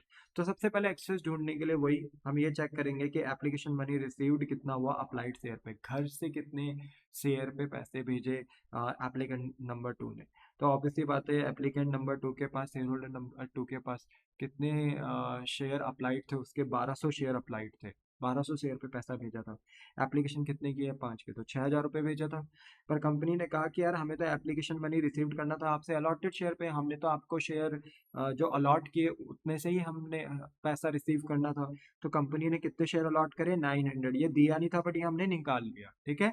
तो 900 शेयर पे 5 रुपये, क्योंकि एप्लीकेशन तो 5 ही रुपए की है। 900 इंटू 5 करेंगे तो 4500 आता है। तो कंपनी कहेगी कि आपने शेयर होल्डर नंबर 2 यानी एप्लीकेंट 2, आपने 6,000 रुपये भेजा हमें एप्लीकेशन में अप्लाइड शेयर पे, पर हमने तो अलॉटेड शेयर पे आपसे मांगना था सिर्फ 4500। ओहो हो, तो आपका एप्लीकेशन में हमारे पास कितना एक्सेस आ रखा है, 1500। चलो कोई नहीं, आपकी पूरी कैटेगरी का एक्सेस मनी कहाँ एडजस्ट हो रहा है, सेकंड कैटेगरी का अलॉटमेंट में, तो आपका भी कहाँ एडजस्ट होगा, अलॉटमेंट में। अब कंपनी ने कहा मनी पेबल ऑन अलॉटमेंट, कि हमने अलॉटमेंट में मांगना कितना था। तो ऑब्वियस सी बात है, अलॉटमेंट तक आते आते बेटा सबको पता चल चुका होता है शेयर होल्डर को कि मुझे कंपनी ने कितने शेयर दिए। तो बताओ कंपनी ने कितने शेयर दिए शेयर होल्डर नंबर 2 एप्लीकेंट 2 को, 900 शेयर। तो अलॉटमेंट में शेयर होल्डर नंबर 2 को 900 शेयर पे जो भी अलॉटमेंट का मनी था उस पे पैसा भेजना चाहिए था। अब अलॉटमेंट थी कितनी की बेटा, 4 रुपए की, जिसमें 2 रुपए शेयर और 2 रुपए प्रीमियम का था। तो 9 4 जा 3600, 3600 रुपये भेजने चाहिए था। पर क्योंकि उसने 1500 रुपये ज्यादा भेज रखे थे एप्लीकेशन में, तो वो हमें अब यहाँ पर एडजस्ट करने हैं। और जैसे ही हम यहाँ पर एडजस्ट करेंगे, लेस करेंगे एक्सेस मनी 1500, तो अब हमें पता चलेगा कि इस शेयर होल्डर नंबर 2 का रियल में कितना कॉल इन एरियर आया है। तो अलॉटमेंट का कितना आ गया, 2100। बाकी बेटा फर्स्ट कॉल में कॉल इन एरर करें, सेकंड कॉल में कॉल इन एरर करें, कोई प्रॉब्लम नहीं है, क्योंकि वहां कोई एक्सेस मनी एडजस्ट नहीं होता। तो उसके लिए कोई स्पेशल कैलकुलेशन हम नहीं करते, सिर्फ अलॉटमेंट के लिए भी करते हैं, और वो भी उन्हीं लोगों के लिए करते हैं अलॉटमेंट में special calculation call in error की, जहां पर उनके कैटेगरी के जो अप्लाइड और अलॉटेड शेयर होते हैं अगर वो डिफरेंट होते हैं। अब देखा जाए तो शेयर होल्डर नंबर 1 ने भी तो अलॉटमेंट में कॉल इन एरर किया, पर क्योंकि वो बिलोंग करता है एक ऐसी कैटेगरी से जहां अप्लाइड अलॉटेड क्या है बेटा, सेम, इसलिए हमने इसका भी स्पेशल कैलकुलेशन नहीं करा, क्योंकि इसका कोई एक्सेस मनी आएगा ही नहीं, और जब एक्सेस आएगा नहीं तो हम कोई कॉल इन एरर इसका स्पेशल कैलकुलेशन इसका नहीं करेंगे। तो बताइए, आप स्पेशल कैलकुलेशन कब करोगे, जब कैटेगरी में अप्लाइड और अलॉटेड क्या होंगे, डिफरेंट, और उनका जो एक्सेस मनी है वो कहाँ एडजस्ट हो रहा होगा, अलॉटमेंट में। और अगर अलॉटमेंट में ही उन्हीं कैटेगरी के अंदर से अगर कोई share holder call in arrear करते हैं अलॉटमेंट में, तो उसका स्पेशल कैलकुलेशन हमें करना होता है। Otherwise first call, final call, अगर अदर कॉल्स पे किसी ने कॉल इन एरियर किया है तो उसका हमें कोई भी कैलकुलेशन नहीं करना है। कॉल इन एरियर का नॉर्मल कॉल इन एरियर जैसे निकालते हैं वैसे निकलेगा। या अगर कोई शेयर होल्डर ऐसे स्लॉट या ऐसी कैटेगरी से बिलोंग करता है जहां अप्लाइड अलॉटेड पूरे क्या है, सेम, तो वहां पर भी हमें अलॉटमेंट का कॉल इन एरियर का कोई स्पेशल कैलकुलेशन करने की जरूरत नहीं है, ठीक है। चलो मुझे लगता है आपको इतनी बात समझ में आ गई होगी, तो बस। और जो होल्डर नंबर 3 है ना बेटा, यानी शेयर होल्डर नंबर 3, उसका हमें कोई कॉल इन एरियर का नोट बनाने की जरूरत ही नहीं है, क्योंकि उसने तो कॉल इन एरियर ही कहाँ करा है, फर्स्ट एंड फाइनल कॉल में। और फर्स्ट एंड फाइनल कॉल में कोई एक्सेस मनी एडजस्ट नहीं हो रहा है। तो बस हमें बस इसके अलॉटेड शेयर दिए चाहिए जो कि दे रखे हैं, तो हम इसका normal call in arrear entry जब करेंगे तो वही निकाल सकते हैं, कोई दिक्कत यहाँ पर नहीं है। अब अगर बेटा मैं जनरल एंट्री पास करूँ ना, नेक्स्ट पॉइंट है जनरल एंट्री। तो जनरल एंट्री पास करूंगा तो सबसे पहले किसकी एंट्री लगा रहा हूँ, एप्लीकेशन की। फॉर्मेट बेटा मैंने नहीं किया है, ना नरेशन पास करी है, मुझे ऐसा लगता है फॉर्मेट आप बना सकते हैं, मैं हर क्वेश्चन में बना कर देता हूँ बेटा आपको, तो फॉर्मेट आप देख सकते हो, date particular ledger follow debit credit वो आप कर सकते हो। और नरेशन अब मैं समझता हूँ कि इतनी मेच्योर हो कि नरेशन अब आप खुद भी लिख सकते हो, तो नरेशन आप लिख देना। बाकी लगे कि सर आप नरेशन भी लिख दिया करो तो मैं नरेशन भी लिख दूंगा, अदरवाइज इतना मैं मानता हूँ कि नरेशन आप लिख सकते हो, ठीक है। सबसे पहले हम एप्लीकेशन की एंट्री करेंगे। तो देखो एप्लीकेशन कितने रुपए की है, 5 रुपए की। एप्लीकेशन में सबसे पहले एंट्री रिसीव की होती है बेटा, और फिर ड्यू की होती है। तो रिसीव में हम सबसे पहले बेटा शेयर के ऊपर पैसा रिसीव करते हैं, तो हमारी एंट्री होगी bank account debit to share application. बताइए कंपनी को इनिशियली जो पैसा रिसीव हुआ होगा वो 2 लाख शेयर्स पे हुआ होगा कि 2,40,000 पे? तो सर हुआ तो 2,40,000 शेयर पे ही रिसीव हुआ होगा। क्यों? क्योंकि कंपनी जब एप्लीकेशन मंगाती है तो कंपनी को भी पता नहीं होता कि कौन कंपनी का शेयर सब्सक्राइब करेगा, कितने लोग शेयर सब्सक्राइब करेंगे। तो जब सब्सक्रिप्शन का डेट खत्म होता है बेटा, लास्ट डेट जब सब्सक्रिप्शन की खत्म हो जाती है शेयर को सब्सक्राइब करने की, उस दिन कंपनी देखती है कि नेट कंपनी के पास कितने शेयर पे पैसे हैं। तो सबसे पहले तो कंपनी जब रिसीव की एंट्री पास करेगी तो 2,40,000 शेयर से करेगी, क्योंकि कंपनी को 2,40,000 शेयर पे पैसा रिसीव्ड हुआ होगा। क्योंकि एप्लीकेशन 5 रुपए की है तो 2,40,000 इंटू 5 अगर आप करते हो ना तो ये 12 लाख रुपए निकल कर आता है। तो एप्लीकेशन में हम क्रेडिट कर देंगे 12 लाख, और बैंक में हम डेबिट कर देंगे 12 लाख, क्योंकि कंपनी के बैंक में पैसे आ रहे हैं तो कंपनी का ना एसेट इंक्रीज हो रहा है, और जब एसेट इंक्रीज होता है ना तो ऑल एसेट्स आर डेबिटेड। पर वहीं बेटा कंपनी ने एप्लीकेशन का पैसा रिसीव्ड किया 12 लाख, पर अभी तक ओनरशिप दी नहीं है, तो यही एप्लीकेशन का पैसा कंपनी के लिए क्या है, लायबिलिटी। और जब लायबिलिटी बढ़ती है ना तो वो क्रेडिट होता है। तो इसलिए bank account debit to share application entry होगी। पर नेक्स्ट जो एंट्री होगी वो होगी ड्यू की। अब ड्यू में कंपनी क्या करती है, ओनरशिप देती है। कंपनी कहती है कि जो ये शेयर एप्लीकेशन का पैसा हमें रिसीव्ड हुआ ना, अब इसी के बदले हम ओनरशिप देंगे। तो यही शेयर एप्लीकेशन का पैसा जो कंपनी के लिए पहले लायबिलिटी था ना, अब वो लायबिलिटी कम होती है क्योंकि ओनरशिप दे रहे हैं आप। तो जब लायबिलिटी कम होती है तो वो क्रेडिट से डेबिट होती है। तो देखो शेयर एप्लीकेशन मनी को डेबिट किया कितने से, 12 लाख से। 12 लाख से डेबिट किया, और कंपनी कह रही है यही हम हैंड टू हैंड क्या दे रहे हैं, ओनरशिप दे रहे हैं। तो जब कंपनी ओनरशिप देती है तो कंपनी में ओनर्स इंक्रीज होते हैं, और जब ओनर्स इंक्रीज होते हैं तो कैपिटल भी इंक्रीज होती है। तो जब कंपनी की कैपिटल इंक्रीज होती है तो that is known as to share capital, और वो कंपनी के लिए लायबिलिटी होता है। आपने 11th में भी पढ़ा था, being business started with cash. तो मालिक जो भी बिजनेस में पैसा लगाता है तो बिजनेस के लिए वो लायबिलिटी होती है, क्योंकि business and businessman both are separate to each other, एक नहीं होते, वो अलग अलग होते हैं। इसलिए मेरे बच्चे शेयर कैपिटल कंपनी की इंक्रीज होगी क्योंकि कंपनी ओनरशिप दे रही है, और ऐसे में कंपनी की लायबिलिटी इंक्रीज हो जाएगी। तो क्रेडिट हुआ, तो एक लायबिलिटी खत्म हो रही है पर दूसरी लायबिलिटी आपकी इंक्रीज हो रही है। पर बात वही है, ओनरशिप के हम 2,40,000 शेयर से दे सकते हैं, नहीं, हम ओनरशिप सिर्फ 2 लाख शेयर से दे सकते हैं। तो 2 लाख इंटू एप्लीकेशन 5 रुपए की है तो 5 रुपए से मल्टीप्लाई करेंगे जो कि आएगा 10 लाख। तो 12 लाख रुपए कंपनी रिसीव्ड कर चुकी है, पर ओनरशिप कितने की दे रही है, 10 लाख की। तो 2 लाख कहाँ गए? तो 2 लाख रुपए का ना कंपनी ने वादा किया है बेटा कैटेगरी 2 एंड 3 वालों को, कि आपके जो ये 20-20 हजार शेयर आपने जो ज्यादा सब्सक्राइब कर दिए थे ना, ये हम शेयर तो नहीं दे सकते, पर इन पे जो आपने पैसा हमें एक्सेस भेज दिया है, क्योंकि 80 वालों को 60 मिल रहे हैं, 60 वालों को 40 मिल रहे हैं। तो 20-20 हजार शेयर ओवर सब्सक्राइब हो गया। तो जितने भी ज्यादा आपने शेयर ओवर सब्सक्राइब कर दिए हैं, जो भी ज्यादा पैसा आपने कंपनी को एप्लीकेशन में भेज दिया है उतना ही पैसा हम आपसे अलॉटमेंट में कम मांगेंगे। तो कंपनी ना यहाँ प्रॉमिस कर रही है, वादा कर रही है कि इतना पैसा ना हम आपसे आगे जाके कम मांगेंगे। तो टेक्निकली ये कंपनी के लिए क्या हो गया, लायबिलिटी, क्योंकि कंपनी अब इतना ही पैसा एडजस्ट करेगी कहाँ, अलॉटमेंट में। बोलो बात समझ में आ गई? इसलिए टू शेयर अलॉटमेंट करके 40,000 शेयर पे 5 रुपए एप्लीकेशन पे ज्यादा आया, तो 2 लाख रुपए एडजस्ट करे जाएंगे अलॉटमेंट में, ठीक है। चलो, फिर इसके बाद ना अब कंपनी ने अलॉटमेंट मंगाई। तो अलॉटमेंट में देखो मैंने 2+2 लिख दिया, समझ में आया ना, 2+2 क्यों, 2 रुपए शेयर के और 2 रुपए प्रीमियम के, तो हो गए 4। पर हमने लिखा 2+2। अब कंपनी यहाँ पर पता रहता है कि मेरे शेयर होल्डर कौन है, एक बार एप्लीकेशन का पैसा जाता है कंपनी विल नो कि मुझे आगे अब किनसे पैसा मांगना है। तो कंपनी यहाँ पर पहले ड्यू करती है और फिर पैसा रिसीव करती है, ठीक है। तो ड्यू की एंट्री क्या होती है, कंपनी अपने शेयर होल्डर्स को कहती है शेयर होल्डर्स पैसा भेजो। तो कंपनी को पता है अलॉटमेंट का पैसा तो मिलेगा, तो ये कंपनी के लिए एसेट होता है, and all assets are debited. पर कंपनी को पता है ये इसलिए आएगा पैसा क्योंकि हम अभी उन्हें क्या दे रहे हैं, ओनरशिप। तो कंपनी यहाँ ड्यू में हैंड टू हैंड ओनरशिप देती है, और कहती है कि ओनरशिप तो मैं दूंगी दूंगी, बट यहाँ पर कुछ एक्स्ट्रा पैसा भी मैं आपसे मांग रही हूँ तो वो भी रिसीव करूंगी। तो 2 लाख शेयर्स पे, क्योंकि 2 लाख शेयर पे ही ओनरशिप दी जा सकती है, तो 2 लाख शेयर पे 2 रुपए के हिसाब से, क्योंकि शेयर का 2 रुपए था, तो 2 लाख शेयर पे 2 रुपए के हिसाब से तो ओनरशिप दे दी 4 लाख, और 2 लाख शेयर पे 2 रुपए के हिसाब से कंपनी ने क्या उठा लिया प्रीमियम, कंपनी कह रही है कि मैं प्रीमियम में तुमसे लूंगी अब, तो ये हो गया 4 लाख। तो 4 लाख ओनरशिप के कंपनी मांग रही है और 4 लाख प्रीमियम के, तो टोटल अलॉटमेंट में कितना डेबिट होगा? 8 लाख। टोटल अलॉटमेंट में कंपनी के पास कितना आएगा? 8 लाख आएगा। बोलो क्या आपको बात समझ में आती है? The answer is yes. अब कंपनी जब पैसा क्या करेगी? रिसीव करेगी। क्या करेगी? रिसीव। तो जो शेयर अलॉटमेंट कंपनी के लिए पहले एसेट था, डेबिट था, अब वो क्या हो जाएगा? क्रेडिट हो जाएगा। क्या हो जाएगा? क्रेडिट हो जाएगा। अब देखा जाए तो कंपनी के बैंक अकाउंट में, क्योंकि रिसीव की एंट्री है बैंक अकाउंट में, तो 8 लाख ही आना चाहिए, पर ऐसा होगा नहीं बेटा, क्योंकि यहाँ हो गया है कॉल इन एरियर। एक कॉल इन एरियर करा है एप्लीकेंट नंबर 1 ने, एक कॉल इन एरियर करा है एप्लीकेंट नंबर 2 ने।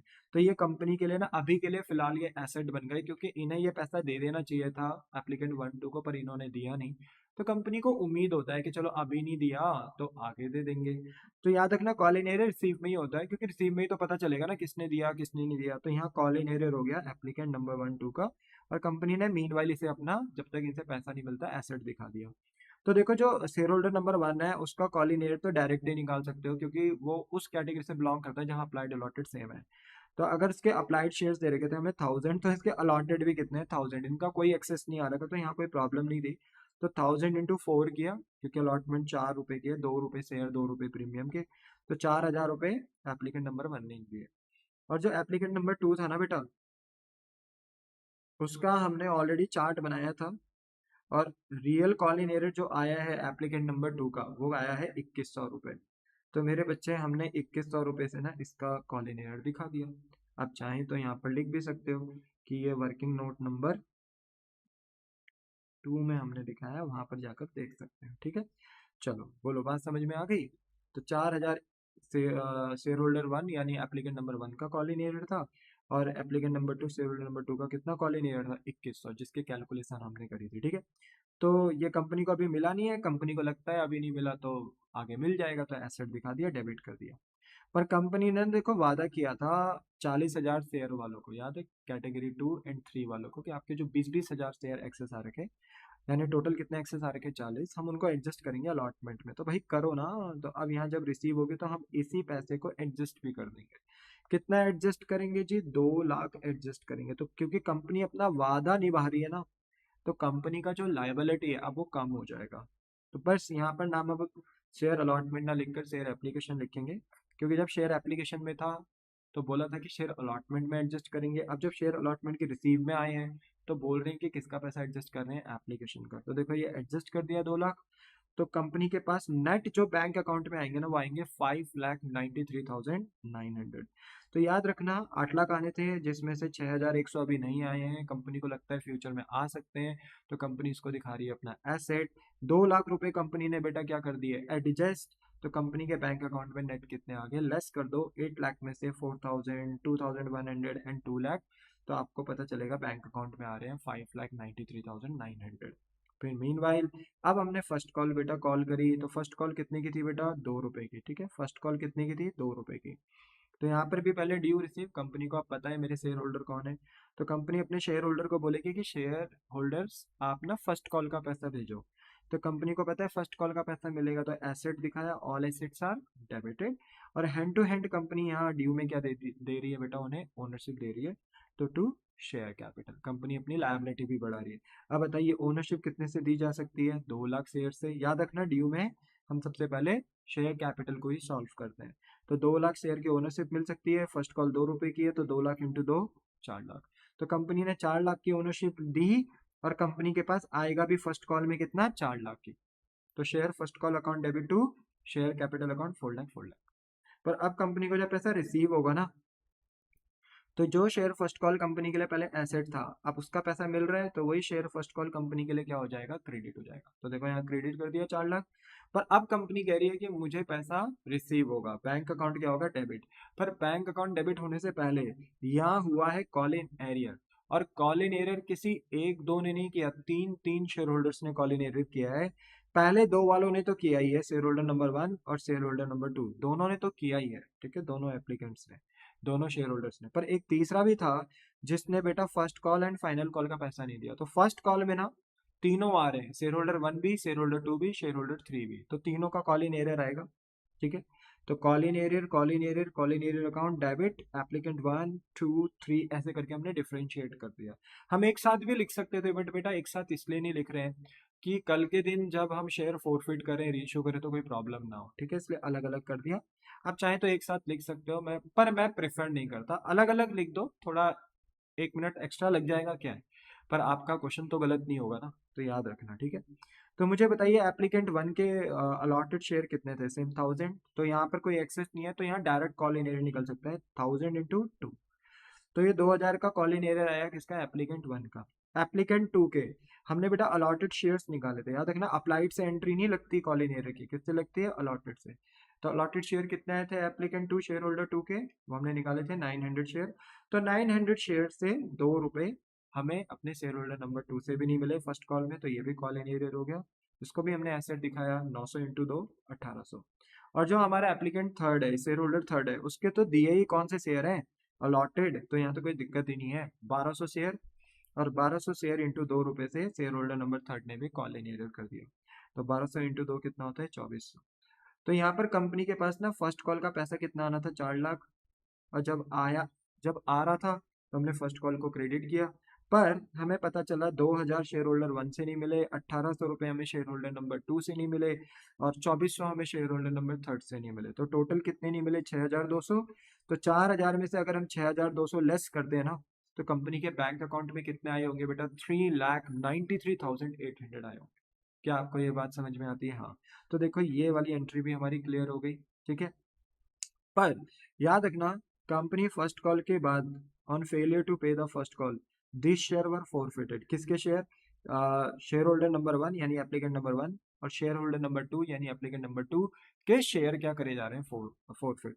होल्डर जो थर्ड है यानी जो शेयर होल्डर थर्ड है उसके तो बेटा फाइनल कॉल के बाद हम शेयर फोरफिट करेंगे, बट अपने शेयर होल्डर नंबर 1 और 2 के जो शेयर्स हैं बेटा वो हम बोलते हैं ना कि फर्स्ट कॉल के बाद ही क्या कर रहे हैं, फोरफिट कर रहे हैं। तो आइए, ठीक है, अब नेक्स्ट एंट्री होगी शेयर फोरफिट की, किसकी, एप्लीकेंट 1 के, कितने शेयर फोरफिट कर रहे हैं, 1000। और फिर हम शेयर फोरफिट करेंगे दोबारा एप्लीकेंट नंबर 2 के, जिनके कितने अलॉटेड शेयर हैं, 900। अब जो शेयर छीने जाते हैं वो अलॉटेड शेयर से ही तो छीने जाते हैं, आप घर से कितने शेयर लगा रहे हो उससे क्या मतलब, कंपनी ने आपको कितने शेयर दिए वही शेयर तो कंपनी छीनेगी। तो एप्लीकेंट 1 के कितने अलॉटेड शेयर थे, 1000, एप्लीकेंट नंबर 2 के कितने शेयर थे अलॉटेड, 900, वो हमने निकाल दिए थे बेटा वर्किंग नोट में। तो एक के 1000 शेयर छीने जा रहे हैं, एक के 900। हमें ना बेटा देखो एंट्री पास करनी है, ठीक है। तो जब हम 4 फीट की एंट्री पास करेंगे ना, तो किस तरीके से एंट्री पास करेंगे, देखो नॉर्मल 4 फीट की एंट्री क्या होती है, नॉर्मल 4 फीट की एंट्री होती है हम शेयर कैंसिल कर रहे हैं तो ओनरशिप कैंसिल होती है। तो जब जब हम ओनरशिप देते हैं, देखो आपने एप्लीकेशन में भी ओनरशिप दी, अलॉटमेंट में भी दी, फर्स्ट कॉल में भी दी, तो हम शेयर कैपिटल को क्रेडिट कर रहे होते हैं क्योंकि बिजनेस के लिए लायबिलिटी बढ़ती है, पर यहाँ बिजनेस के लिए लायबिलिटी घटेगी क्योंकि कंपनी ओनरशिप कैंसिल कर रही है। तो शेयर कैपिटल को हमने डेबिट किया, ठीक है। अच्छा कितने शेयर से कितने शेयर कैंसिल हो रहे हैं, पूरे 1000, एप्लीकेंट 1 के पूरे 1000 शेयर कैंसिल हो रहे हैं। और कंपनी ने कितने मांगे थे इनसे, तो आप एक बात बताओ, इनके तो हम फर्स्ट कॉल के बाद ही इमीडिएट शेयर फोरफिट करें ना, तो फाइनल कॉल तो इनसे मांगी नहीं, फर्स्ट कॉल के बाद ही इनके शेयर फोरफिट कर दिए गए कर दिए गए। तो कंपनी ने इनसे एप्लीकेशन मांगा, कंपनी ने इनसे अलॉटमेंट मांगा, कंपनी ने इनसे फर्स्ट कॉल मांगा। तो शेयर का कितना कितना मांगा बताओ, एप्लीकेशन में 5, अलॉटमेंट में शेयर का कितना था, 2 रुपए, 2 रुपए तो प्रीमियम है अलग से, इसलिए 4 बन रहे हैं, पर शेयर का कितना था, 2, तो 5 और 2 कितना हो गया, 7, और 2 रुपए कहाँ के हैं, फर्स्ट कॉल के, तो टोटल कितने हो गए, 9 रुपए। तो कंपनी ने इनसे ना शेयर के मांगे ही कितने हैं बेटा, 9 रुपए, तो कैंसिल करेगी भी कितने, 9 रुपए। अब मान लो फाइनल कॉल के बाद फोरफिट होते ना, तो फिर 10 रुपए से कैंसिल कर सकते थे, पर क्योंकि हुए ही कब है ये फोरफिट बेटा, फर्स्ट कॉल के बाद इमीडिएट, तो फाइनल कॉल अभी इनसे मंगाई नहीं 1 रुपए की, इसलिए हमने ओनरशिप भी 9 रुपए की दी होगी, तो हम कैंसिल भी 9 ही रुपए से करेंगे। तो 9,000 रुपए से बेटा हमने इनके शेयर कैंसिल कर दिया, ठीक है। और हमने कहा कि इन्होंने अलॉटमेंट का पैसा नहीं दिया, और इन्होंने ये जो शेयर होल्डर बने इन्होंने अलॉटमेंट का पैसा नहीं दिया, फर्स्ट कॉल का नहीं दिया, तो एप्लीकेशन का तो दिया है ना। तो जो एप्लीकेशन का पैसा दिया है, क्या लगता है कंपनी वापस करेगी क्या वो पैसा? नहीं। तो 1000 शेयर पे जो 5 रुपए कंपनी को मिल चुके हैं ना, कंपनी जब्त कर लेगी, कंपनी वापस नहीं देगी इसे। तो ये कंपनी की ना एक तरीके से इनकम बन जाती है, और इस इनकम का नाम हम रखते हैं शेयर फॉरफिट, क्योंकि ये इनकम हुई तब है जब कंपनी ने शेयर फॉरफिट किया। तो टू शेयर फॉरफिट करके हम इसको क्रेडिट करते हैं, because all incomes are credited. तो कंपनी ने यहाँ पर शेयर फॉरफिचर, जो भी एप्लीकेशन का पैसा दिया था शेयर होल्डर ने 5 रुपए 1000 शेयर पे, वो कंपनी ने जब्त कर लिया, छीन लिया। अब कंपनी कह रही है कि जब हम इनके शेयर कैंसिल कर रहे हैं शेयर होल्डर 1 के, तो शेयर होल्डर 1 ने जब जब कॉल इन एरर किया था, कहाँ कहाँ किया था बताओ? एक तो देखो अलॉटमेंट में किया था, ठीक है, सॉरी एप्लीकेंट 1 में, है ना, यही हमारा शेयर होल्डर 1 है। तो हमने इसको एसेट दिखाया था, डेबिट किया था, हमने कहा था कि भाई इससे आगे पैसे मिलने की उम्मीद है।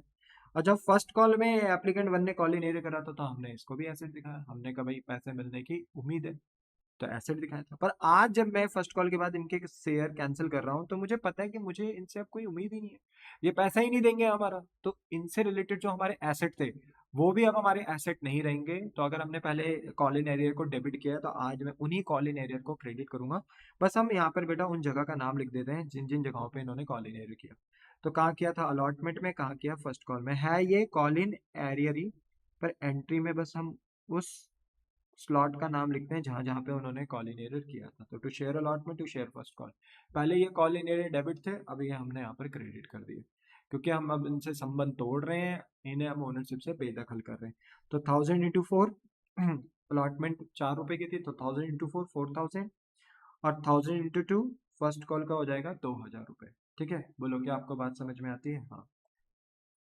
अब जरा आप ध्यान से देखो, तो क्रेडिट साइड को अगर आप प्लस करते हो ना, तो ये आता है आपके पास 11,000 रुपए। पर अगर आप शेयर कैपिटल ही डेबिट करे हो अभी, तो शेयर कैपिटल में तो सिर्फ कितना आ रहा है? 9,000 आ रहा है, यानी डेबिट में तो 9,000 है, क्रेडिट में 11,000 है। तो ये जो डेबिट में डिफरेंस बच रहा है ना अभी भी 2,000 का, ये और कुछ नहीं, सिक्योरिटी प्रीमियम का बच रहा है। याद करो बेटा, फोरफीचर की एंट्री जब मैंने आपको स्पेसिफिकली समझाई थी, तो मैंने आपको बताया था कि अगर हमें प्रीमियम का पैसा रिसीव नहीं हुआ है किसी भी शेयर होल्डर से, और अगर लेटर ऑन हम उसके शेयर कभी कैंसिल करते हैं, तो ऐसे में उस शेयर होल्डर से जो भी प्रीमियम की इनकम कंपनी ने पहले अपनी शो करी होगी, कंपनी को वो इनकम भी अपनी डाउन करनी होती है। सोचो ना बेटा, देखो जब कंपनी ने अलॉटमेंट मंगाया, तो प्रीमियम को अपनी इनकम दिखाया, पर क्या यहाँ पर एप्लीकेंट 1 ने कॉल इन एरर नहीं करा? देखो, तो यहाँ पर देखा जाए तो एप्लीकेंट नंबर 1 ने प्रीमियम का पैसा भेजा ही नहीं, सबने भेजा पर एप्लीकेंट 1 ने नहीं भेजा। ठीक है, तो कहने का मतलब ये है कि एप्लीकेंट 1 ने प्रीमियम का पैसा कंपनी को कभी भेजा ही नहीं। तो जब प्रीमियम का पैसा कंपनी को कभी भेजा ही नहीं, तो कंपनी को रिसीव भी नहीं हुआ, पर कंपनी ने तो उसे अपनी इनकम दिखा रखा था। तो इसलिए कंपनी को अब अपनी इनकम डाउन करनी होती है, टू द एक्सटेंट उन शेयर से जो कंपनी फॉरफिट कर रही है। तो कंपनी एप्लीकेंट 1 के कितने शेयर फॉरफिट करी है? 1000, और इस पे कितने रुपए का प्रीमियम नहीं मिला? 2। तो कंपनी अब अपनी इनकम को डाउन करेगी, पहले क्रेडिट किया था बट अब डेबिट कर देगी। तो 1000 × 2 कितना हो गया? 2000, और सिक्योरिटी प्रीमियम को डेबिट कर दिया। हाँ, अगर ये अलॉटमेंट का पैसा दे देता तो सिक्योरिटी प्रीमियम मिल चुका होता, तब हम सिक्योरिटी प्रीमियम को भूल जाते, क्योंकि तब हम ऐसा मानते फिर सिक्योरिटी प्रीमियम है ही नहीं, फोर फीचर की एंट्री पास करते वक्त। ठीक है, हम मानते कि कोई प्रीमियम है ही नहीं, उससे इग्नोर कर देते अगर रिसीव हो जाता। पर क्योंकि ये रिसीव ही नहीं हुआ, तो हम इसे भूल नहीं सकते, हमने पहले अपनी इनकम दिखा रखा था बेटा इस प्रीमियम को। अब हमें इस प्रीमियम को ना अपना रिड्यूस भी करना पड़ेगा, डेबिट भी करना पड़ेगा, टू द एक्सटेंट जितने शेयर हम फॉरफिट कर रहे हैं। बोलो कि आपको बात समझ में आ गई? और अब आप इसको प्लस करोगे तो ये 11,000 डेबिट में है और 11,000 क्रेडिट में हो गया। सेम हम शेयर फॉरफिट करेंगे एप्लीकेंट 2, और एप्लीकेंट 2 शेयर होल्डर 2 के भी जब आप शेयर फॉरफिट करोगे, तो याद रखना उसने भी अलॉटमेंट और फर्स्ट कॉल में कॉल इन एरर करा है, मतलब अलॉटमेंट में इस शेयर होल्डर 2 ने भी प्रीमियम का पैसा नहीं दिया है। ठीक है, तो इसकी भी सेम एंट्री होगी जैसे शेयर होल्डर की है, बस अमाउंट ही चेंज होगा, एंट्री पूरी सेम रहेगी। कंपनी यहाँ पर शेयर कैंसिल करेगी, तो ऑब्वियसली बात है शेयर कैपिटल अकाउंट डेबिट। कितने शेयर थे बेटा शेयर होल्डर नंबर 2 के पास? वैसे उसके अप्लाइड 1200 थे, बट जब हमने अलॉटेड निकाले तो 900 आए थे बेटा, 900 शेयर। पर क्योंकि कंपनी ने फर्स्ट कॉल तक 9 रुपए ही मांगे शेयर के, तो शेयर से ओनरशिप कैंसिल करेंगे, 900 × 9 8100। कंपनी ने कहा कि भाई आपने अलॉटमेंट और फर्स्ट कॉल का नहीं दिया, बट एप्लीकेशन का तो दिया है ना, और एप्लीकेशन के कितने दिए? 5। तो 900 × 5 करके, यानी 4500 से हम आपका ये पैसा छीन लेंगे, शेयर होल्डर नंबर 2 ये पैसा वापस नहीं करेंगे आपको, क्योंकि आपको सारे पैसे भेजने थे बट आपने नहीं भेजे, तो जो पैसा आपने दे दिया है ना एप्लीकेशन के, वो पैसे वापस नहीं होंगे। और ये जो शेयर होल्डर नंबर 2 है ना बेटा, इसने सिर्फ एप्लीकेशन का ही पैसा नहीं दिया था, बट कुछ एक्स्ट्रा भी दे दिया था, अगर आपको याद हो तो इसका एक्सेस भी आया था एप्लीकेशन में, कितना 1500, और वो 1500 सेम हमने एडजस्ट भी करा था कहाँ, अलॉटमेंट में। तो आपको पता है ना कहीं उसने अलॉटमेंट में 1500 दे दिए, तभी तो 3600 में से 1500 हमने लेस करे, क्योंकि उसने वही 1500 हमें एक्स्ट्रा दे दिए थे एप्लीकेशन में। तो हम ये मान सकते हैं कि उसका जो एक्सेस है, जो हमने एडजस्ट करा था अलॉटमेंट में, तो कहीं ना कहीं उसने अलॉटमेंट में 1500 दे दिए। तो एप्लीकेशन का तो 900 इंटू 5 करके, जो एप्लीकेशन का था, जो उसने दिया 900 शेयर पे 5 रुपए, वो तो हम जब्त करेंगे ही करेंगे, पर जो उसने ये एक्सेस दिया है ना, जो एडजस्ट करा हमने अलॉटमेंट में, ये भी छीन लेंगे, ये भी वापस नहीं करेंगे हम। तो हम एक्सेस को भी ना फोरफिट कर देंगे। तो यहाँ पर 900 इंटू 5 रुपए के साथ तो जो एप्लीकेशन का पैसा है वो हमने फोरफिट करा, और 1500 रुपये ये भी हमने जब्त कर दिए जो उसने एक्सेस भेजा था। तो टोटल कितना हो गया, ये 6000 हो गया।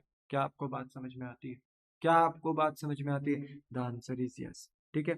उसके बाद मेरे बच्चे कहाँ कहाँ कॉल इन एरर किया था बेटा शेयर होल्डर नंबर 2 ने? तो शेयर होल्डर नंबर 2 ने बेटा अलॉटमेंट में कॉल इन एरर किया था, फर्स्ट कॉल में किया था, है ना, लिखा भी तो है कि अलॉटमेंट में फेल कर दिया था, और फिर जब इन्होंने फेलियर टू पे करा फर्स्ट कॉल, तो फिर इनके शेयर फोरफिट हो रहे। तो अलॉटमेंट में भी कॉल इन एरर किया, और फर्स्ट कॉल में भी कॉल इन एरर किया। तो देखो, जब जब कॉल इन एरर किया था एप्लीकेंट नंबर 2 ने, देखो अलॉटमेंट में किया था, हालांकि इसकी हमने कैलकुलेशन करी थी, है ना, स्पेशल कैलकुलेशन करी थी, एक्सेस मनी निकाला था, एक्सेस मनी एडजस्ट करा था, तो रियल कॉल इन एरर जो आ रहा था अलॉटमेंट का, वो 2100 आ रहा था। तो वही हमने यहाँ पर डेबिट किया था। हमने कहा था ठीक है अभी नहीं दिया, तो अलॉटमेंट में हम मान रहे थे कि कोई नहीं, नहीं दिया, आगे दे देगा, तो हमने एसेट दिखाया था कॉल इन एरर को। फिर फर्स्ट कॉल में भी कॉल इन एरर करा बेटा एप्लीकेंट नंबर 2 ने, कितने से, 900 शेयर पे 2 रुपए, 1800 रुपए थे, तो हमने इसको भी क्या माना, अपना एसेट, हमने कहा आगे दे देगा। पर बेटा अब जब मिलने की ही उम्मीद नहीं है, तो कंपनी कह रही है कि अब इनके शेयर क्या करते हैं, फोरफिट। तो जो कॉल इन एरियर हमने पहले डेबिट किया था applicant number 2 share holder number 2 से रिलेटेड, उसको एसेट दिखाया था, डेबिट किया था, अब हम उसका उससे नाता तोड़ रहे हैं, उसके शेयर कैंसिल कर रहे हैं, तो उतने ही हम अमाउंट को क्रेडिट कर देंगे। जिन कॉल इन एरियर को हमने पहले एसेट दिखाया, डेबिट किया, अब उनको क्रेडिट कर देंगे। तो बस उस जगह का नाम लिख देते हैं, to share allotment, to share first call. ठीक है। तो 2100 रुपये शेयर अलॉटमेंट का था, वो हमने वर्किंग नोट नंबर 2 में निकाल ही रखा बेटा। और फर्स्ट कॉल में कितना था, 1800, 900 शेयर पे 2 रुपए, तो ये 1800 रुपये। वैसे भी आप अलॉटमेंट से देखकर, फर्स्ट कॉल से देखकर आ ही सकते हो कितना कितना कॉल इन एरर है। तो ये हमने यहाँ पर क्रेडिट कर दिया। देखा जाए तो क्रेडिट में टोटल आ रहा है 9900, पर शेयर कैपिटल में डेबिट कितना है, सिर्फ 8100। तो अभी भी ना 1800 का डिफरेंस आ रहा है डेबिट में। पता है वो क्यों आ रहा है? बिकॉज ऑफ सिक्योरिटी प्रीमियम, क्योंकि इसने भी तो सिक्योरिटी प्रीमियम नहीं दिया, इसने भी तो अलॉटमेंट में क्या किया, कॉल इन एरर। और कंपनी ने जब अलॉटमेंट मंगाई होगी, तो ड्यू में कंपनी ने पहले ही अपनी प्रीमियम को इनकम दिखा दिया, शो कर दिया, पर एप्लीकेंट नंबर 2 से हमें पैसा मिला ही नहीं प्रीमियम का। तो इसलिए मेरे बच्चे याद रखो कि यहाँ पर कंपनी को एप्लीकेंट नंबर 2 से भी रिलेटेड जब शेयर फोरफिट करेंगे, तो वहां पर प्रीमियम को अपना डाउन करना पड़ेगा। इनकम को पहले क्रेडिट किया था बट अब डेबिट करना पड़ेगा। मैं बार बार कह रहा हूँ, अगर मिल जाता ना, अगर ये applicant number 2 first and final call में कॉल इन एयर करता, लेट बी सपोज जैसे होल्डर नंबर 3 वो शेयर होल्डर नंबर 3 कर रहे हैं, वैसे अगर ये भी करता ना, तो हमें इससे प्रीमियम मिल जाता, तब हम प्रीमियम को डेबिट नहीं कर रहे होते, क्योंकि फिर वो प्रीमियम चला जाता है सिक्योरिटी प्रीमियम रिजर्व में, तब हम भूल जाते हैं उसे। पर यहाँ पर नहीं भूल सकते ना, यहाँ पे हमें प्रीमियम डाउन करना पड़ेगा। समझ में आया? 900 शेयर पे, क्योंकि शेयर होल्डर नंबर 2 के कितने शेयर थे बेटा, 900, तो 900 शेयर पे 2 रुपए, यानी 1800 रुपए। अब अगर हमने प्रीमियम डाउन कर दिया, अपनी इनकम को क्रेडिट से डेबिट कर दिया, तो अब आप देखो डेबिट का टोटल 9900, क्रेडिट का टोटल भी 9900। बोलो क्लियर हो गया? तो देखो हमने दोनों के शेयर क्या कर दिया, फोरफिट कर दिया। अब आते हैं हम सेकंड कॉल में। कहाँ आते हैं अब हम? सेकंड कॉल में, यानी फाइनल कॉल में। तो फाइनल कॉल में जब हम करेंगे, तो फाइनल कॉल सेकंड कॉल कितने रुपए की है, 1 रुपए की। इसमें सबसे पहले एंट्री ड्यू एंड देन फिर रिसीव। तो यहाँ पर एंट्री होगी कि कंपनी बोलेगी भाई शेयर सेकंड कॉल पे पैसा भेजो, शेयर्स को बोलेंगे, शेयर होल्डर्स को बोलेंगे, तो कंपनी के लिए टेक्निकली एसेट होता है, कंपनी को पता है इसका पैसा हमें मिलना है। तो share second call account debit, और कंपनी हैंड टू हैंड यहाँ ओनरशिप देगी, तो अपनी शेयर कैपिटल इंक्रीज कर देगी, लायबिलिटी दिखा देगी, क्रेडिट कर देगी। पर सवाल पता है क्या है? कंपनी ने एप्लीकेंट नंबर 1 के, ठीक है, एप्लीकेंट नंबर 1 के कितने शेयर कैंसिल करे, 1000, क्योंकि इसको अलॉटेड 1000 ही थे। और जो एप्लीकेंट नंबर 2 है उसके कितने अलॉटेड शेयर थे 900। तो कंपनी ने टोटल कितने शेयर छीन लिए, कैंसिल कर दिए हैं? 1900 शेयर कैंसिल कर दिए हैं। तो अगर कंपनी ने 2 लाख शेयर इशू करे थे और 1900 शेयर कैंसिल कर दिए हैं कंपनी ने, तो टेक्निकली अब कंपनी में कितने शेयर्स रह गए हैं? 1,98,100। इतने शेयर्स रह गए। तो अब कंपनी ना 1,98,100 पे कितने रुपए मांगेगी? 1 रुपए मांगेगी, क्योंकि फाइनल कॉल 1 ही रुपए की है। और मैं आपको बता दूं, कई बच्चे फ्लो फ्लो में ना यहाँ 2 लाख लिख देते हैं। उन्हें ये समझ नहीं आता कि सेकंड कॉल से पहले तो कंपनी ने 1,000 शेयर एक फोरफिट कर लिए हैं शेयर होल्डर 1 के, और 900 शेयर एक फोरफिट कर दिए हैं शेयर होल्डर नंबर 2 के। तो टोटल फोरफिट 1900 हो चुके हैं 2 लाख में से। तो अब कंपनी में टेक्निकली 2 लाख शेयर नहीं रह गए हैं, कितने रह गए हैं? 1,98,100। तो 1,98,100 में जब कंपनी 1 रुपये मांगेगी तो ओनरशिप 1,98,100 पे देगी, और कंपनी के शेयर सेकंड कॉल में पैसे भी कितने आएंगे? 1,98,100। पर जब कंपनी को ये पैसा रिसीव होगा, तो जिस शेयर सेकंड कॉल को हमने अपना एसेट दिखाया, डेबिट किया, अब हम उसे क्रेडिट करेंगे 198,100 से। बैंक में भी उतना ही आना था, बट बेटा एक होल्डर था जिसने फर्स्ट कॉल में कॉल इन एरर किया था, याद है ना? Holder of 1,200 share falling in category third, ये तीसरा शेयर होल्डर था जिसने फर्स्ट कॉल का पैसा नहीं दिया और फाइनल कॉल का भी नहीं दिया। तो आज हम फाइनल कॉल में हैं, तो फाइनल कॉल में बस इसी ने नहीं दिया, क्योंकि जो शेयर होल्डर 1 2 है उनके हमने शेयर फोरफिट कर दिए फर्स्ट कॉल के बाद ही, कैंसिल कर दिए। तो सेकंड कॉल में किसने कॉल इनहेरिट किया है? सिर्फ तीसरे शेयर होल्डर।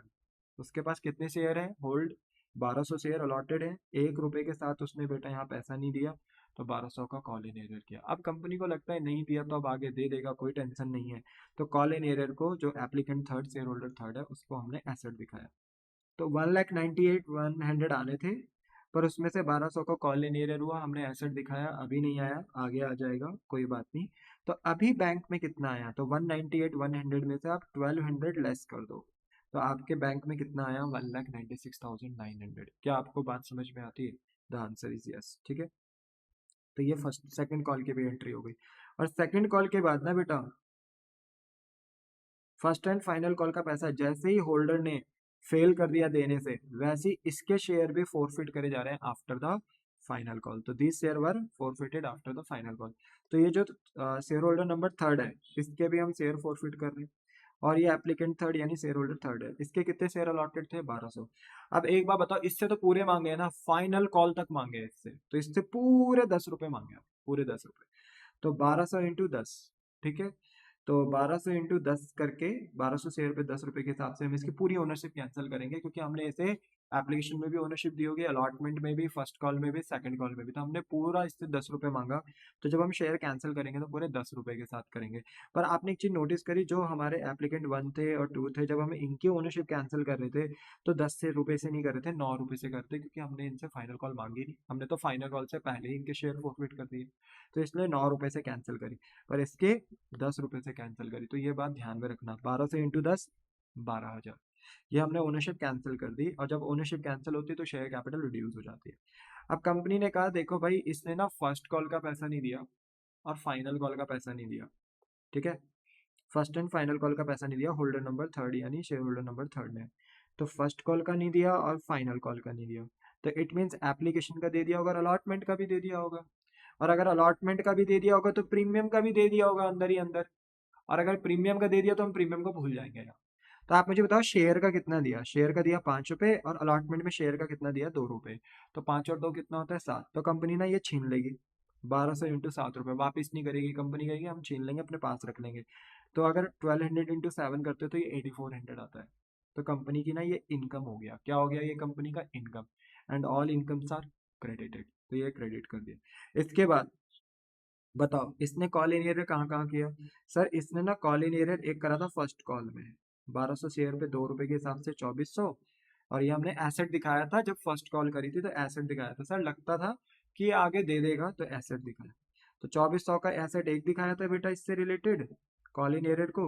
और जब हमने सेकंड कॉल मंगाई तो वहां पे भी हमने कॉल इन एरियर को क्या दिखाया था? एसेट दिखाया था 1200 रुपए से, 1200 इंटू एक करके 1200 रुपए से हमने यहाँ पर भी कॉल इन एरियर को सेकंड कॉल में एसेट दिखाया था।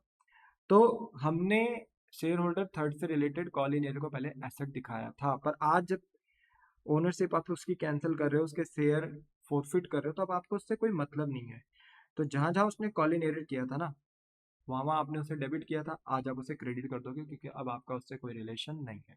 तब आप कहोगे उससे संबंधित एसेट अब हमारे एसेट नहीं है। तो कहाँ कॉल इनहेरिट करा था? फर्स्ट कॉल में। कहाँ कॉल इनहेरिट करा था? सेकंड कॉल में। तो 1200 इंटू 2 2400, 1200 इंटू 1 1200। तो अब आप मुझे बताओ कि अगर मैं हिसाब किताब करूं तो क्रेडिट का टोटल कितना आ रहा है? 12,000, और डेबिट का भी कितना आ रहा है? 12,000। यहाँ मैच हो गया, यहाँ कोई दिक्कत नहीं, क्योंकि यहाँ प्रीमियम का पैसा मिल गया। अब मान लो अगर ये बंदा भी कहाँ कॉल इनहेरिट कर देता? अलॉटमेंट में, तो इससे भी प्रीमियम नहीं मिलता।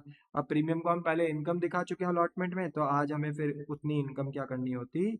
डाउन करनी होती। तो इस पर्सन के शेयर से रिलेटेड जो भी प्रीमियम का अमाउंट होता है वो हमें यहाँ डेबिट करना होता। अगर ये शेयर होल्डर भी अलॉटमेंट में क्या करता? Call in arrear. बोलो क्या आपको बात समझ में आती है? पर इसने करा नहीं, इसलिए इसका नॉर्मल ही शेयर फॉरफिट होगा। बोलो बात समझ में आती है? हाँ। अब हम क्या कर रहे हैं? शेयर रीसूड कर रहे हैं। क्या कर रहे हैं बेटा? शेयर रीसूड कर रहे हैं। कितने शेयर रीसूड कर रहे हैं? 1300, जिसमें से 1000 वाले तो वो शेयर होल्डर 1 के हैं, और 300 शेयर किसके हैं? शेयर होल्डर नंबर 2 के। तो आइए कितने रुपए में कर रहे हैं? 8 रुपए में, जो कि हैं as a fully paid up. यानी कंपनी 10 रुपए, एक शेयर का fully paid up, maximum share fully paid up कितना है? 10 रुपए। पर कंपनी कितने में कर रही है? 8 रुपए में। तो कंपनी यहाँ 2 रुपए का क्या दे रही है बेटा? डिस्काउंट। तो याद रखना, जब कंपनी शेयर इशू कर रही है ना, तो इशू की भी एंट्री हम अलग अलग कर रहे हैं, एक नहीं कर रहे। अगर कोई बच्चा एक करता भी है तो मैं उसको एडवाइस करूंगा कि आप अलग अलग कर लो, जिसकी वजह से ना एरर ना हो, किसी भी तरीके से कोई गलती ना हो। ठीक है, थोड़ा आपका 3 4 5 मिनट एक्स्ट्रा लग जाए कोई दिक्कत नहीं, पर बेटा आंसर बिल्कुल सही होना चाहिए। तो ये कॉम्प्लेक्स होता है। देखो वैसे तो एग्जाम में ना एक ही शेयर होल्डर का आता है कैलकुलेशन करने का, ये जितना भी काम होता है शेयर फॉरफिट रीइशू, या जैसा था दो। पर हमारे एग्जाम में कितने शेयर होल्डर ने कॉल इन एरर किया है? 3 शेयर होल्डर ने कॉल इन एरर किया है। तीनों के शेयर हमने फॉरफिट करे, और उसमें से 2 शेयर होल्डर के, शेयर होल्डर 1 और 2 के शेयर क्या कर रहे हैं? रीइशू। तो ये ना थोड़ा सा मैंने कॉम्प्लेक्स क्वेश्चन बनाया है, जिससे कि आपके कंसेप्ट ना और ज्यादा स्ट्रांग हो। नेक्स्ट क्लास में मैं एक क्वेश्चन और कराऊंगा इसका, वो देखना वो कितना सिंपल लगेगा, क्योंकि वहां पर एक ही शेयर होल्डर ने क्या करा होगा? कॉल इन एरर करा होगा, उसी के शेयर फॉरफिट करेंगे, उसी के शेयर इशू करेंगे, वो इजी लगेगा आपको। पर ये क्वेश्चन जो आप कर रहे हो ना, ये थोड़ा कॉम्प्लेक्स लगेगा, क्योंकि यहाँ पर एक से अधिक शेयर होल्डर्स ने कॉल इन एरर करा है, एक से अधिक बार शेयर फॉरफिट हो रहा है, एक से अधिक बार री इशू हो रहा है। इसलिए ये क्वेश्चन अच्छा क्वेश्चन है, इसलिए इसको पढ़कर जाना। ठीक है, मेहनत करना है इसमें। तो हम रीशू करते हैं सबसे पहले एप्लीकेंट 1 के। तो एप्लीकेंट 1 के तो पूरे के पूरे 1000 शेयर ही हम रीशू कर रहे हैं ना, तो कोई दिक्कत तो है नहीं। अच्छा, रीशू की एंट्री क्या होती है? कंपनी जब शेयर रीशू करती है तो कंपनी के पास पैसा आता है, बैंक अकाउंट, डेबिट, और कंपनी यहाँ हैंड टू हैंड क्या देती है? Ownership to share capital. तो 1000 शेयर पे maximum ownership fully paid up है, तो 10 रुपए के हिसाब से दिया जाएगा, 10,000 रुपए से ओनरशिप दे देंगे। और कंपनी के पास आएंगे कितने? 1000 शेयर पे सिर्फ 8 रुपए, तो बैंक में आए कितने? 8,000 रुपए। ठीक है, पर कंपनी ने क्योंकि 2 रुपए कम मांगे, तो कंपनी का ना ये हो गया डिस्काउंट। बट इस डिस्काउंट का नाम हम क्या रखते हैं? Share forfeit. क्योंकि जब हमने एप्लीकेंट 1 शेयर होल्डर नंबर 1 के शेयर फॉरफिट करे थे, तो शेयर फॉरफिट करने में ये फायदा हुआ था। तो इसी फायदे को ना हम इसी के नुकसान से क्या कराएंगे? लेस कराएंगे। और अगर री इशू ऑफ शेयर के टाइम पे हम डिस्काउंट का नाम शेयर फॉरफिट ना रखकर शेयर डिस्काउंट रखते हैं, तो क्योंकि ये दोनों अकाउंट सेम नहीं हो पाएंगे, तो ये आपस में ना सेट ऑफ नहीं हो पाएंगे, कैंसिल नहीं हो पाएंगे, दोनों अकाउंट अलग अलग हो जाएंगे। इसलिए हम यहाँ पर ना बेटा जब री इशू में डिस्काउंट देते हैं ना, तो दोनों के नाम सेम रखते हैं। जब हमने शेयर कैंसिल करे तो हमें फायदा हुआ, शेयर फॉरफिचर के नाम से जो पैसा दे दिया था पुराने शेयर होल्डर ने, वो पैसा हमने छीन लिया, उसको वापस नहीं करा, वो फायदा हो गया कंपनी का। अब जब यही शेयर हम किसी और को रीशू कर रहे हैं, तो कंपनी का नुकसान हो रहा है, तो इस नुकसान का भी नाम हम शेयर फॉरफिट रख रहे हैं, क्योंकि ये उन्हीं शेयर पे नुकसान हो रहा है जो कंपनी ने पहले फॉरफिट करे। तो इसलिए दोनों का नाम हम सेम रखते हैं। फायदे का नाम भी फॉरफिचर में जो होता है, फायदे का नाम भी शेयर फॉरफिचर, और रीशू के टाइम जो नुकसान होता है उसका नाम भी हम शेयर फॉरफिचर रखते हैं। तो 1000 इंटू 2 रुपए का डिस्काउंट दिया, तो ये 2000 रुपए से क्या हो गया हमारा? नुकसान हो गया। ठीक है, जैसे हमने डेबिट कर दिया। अब आप मुझे एक बात बताओ, सेम शेयर है कि नहीं है? तो देखो आपने फॉरफिट कितने करे थे? 1000। री इशू भी कितने करे? 1000, है ना? तो सेम शेयर पे आपको फायदा हुआ है, और सेम शेयर पे आपको नुकसान हुआ है। तो मुझे एक बार बताओ, कितने रुपए का फायदा हुआ आपको सेम शेयर पे? 5,000 रुपए का फायदा हुआ। ये फायदा होता है ना जो कंपनी छीन लेती है, कंपनी का फायदा होता है। 5,000 रुपए का फायदा हुआ सेम शेयर पे, और जब सेम शेयर को रीशू करो तो कंपनी का नुकसान कितने शेयर पे हुआ? 2,000 रुपए। तो 5,000 में से अगर हम 2,000 माइनस करते हैं, 5,000 की इनकम में से 2,000 का अगर हम रीशू का डिस्काउंट माइनस करते हैं, तो कंपनी के पास कितना प्रॉफिट बचता है? 3,000। और ये प्रॉफिट अभी भी कहाँ बचा हुआ है? इस शेयर फॉरफिचर में बचा हुआ है।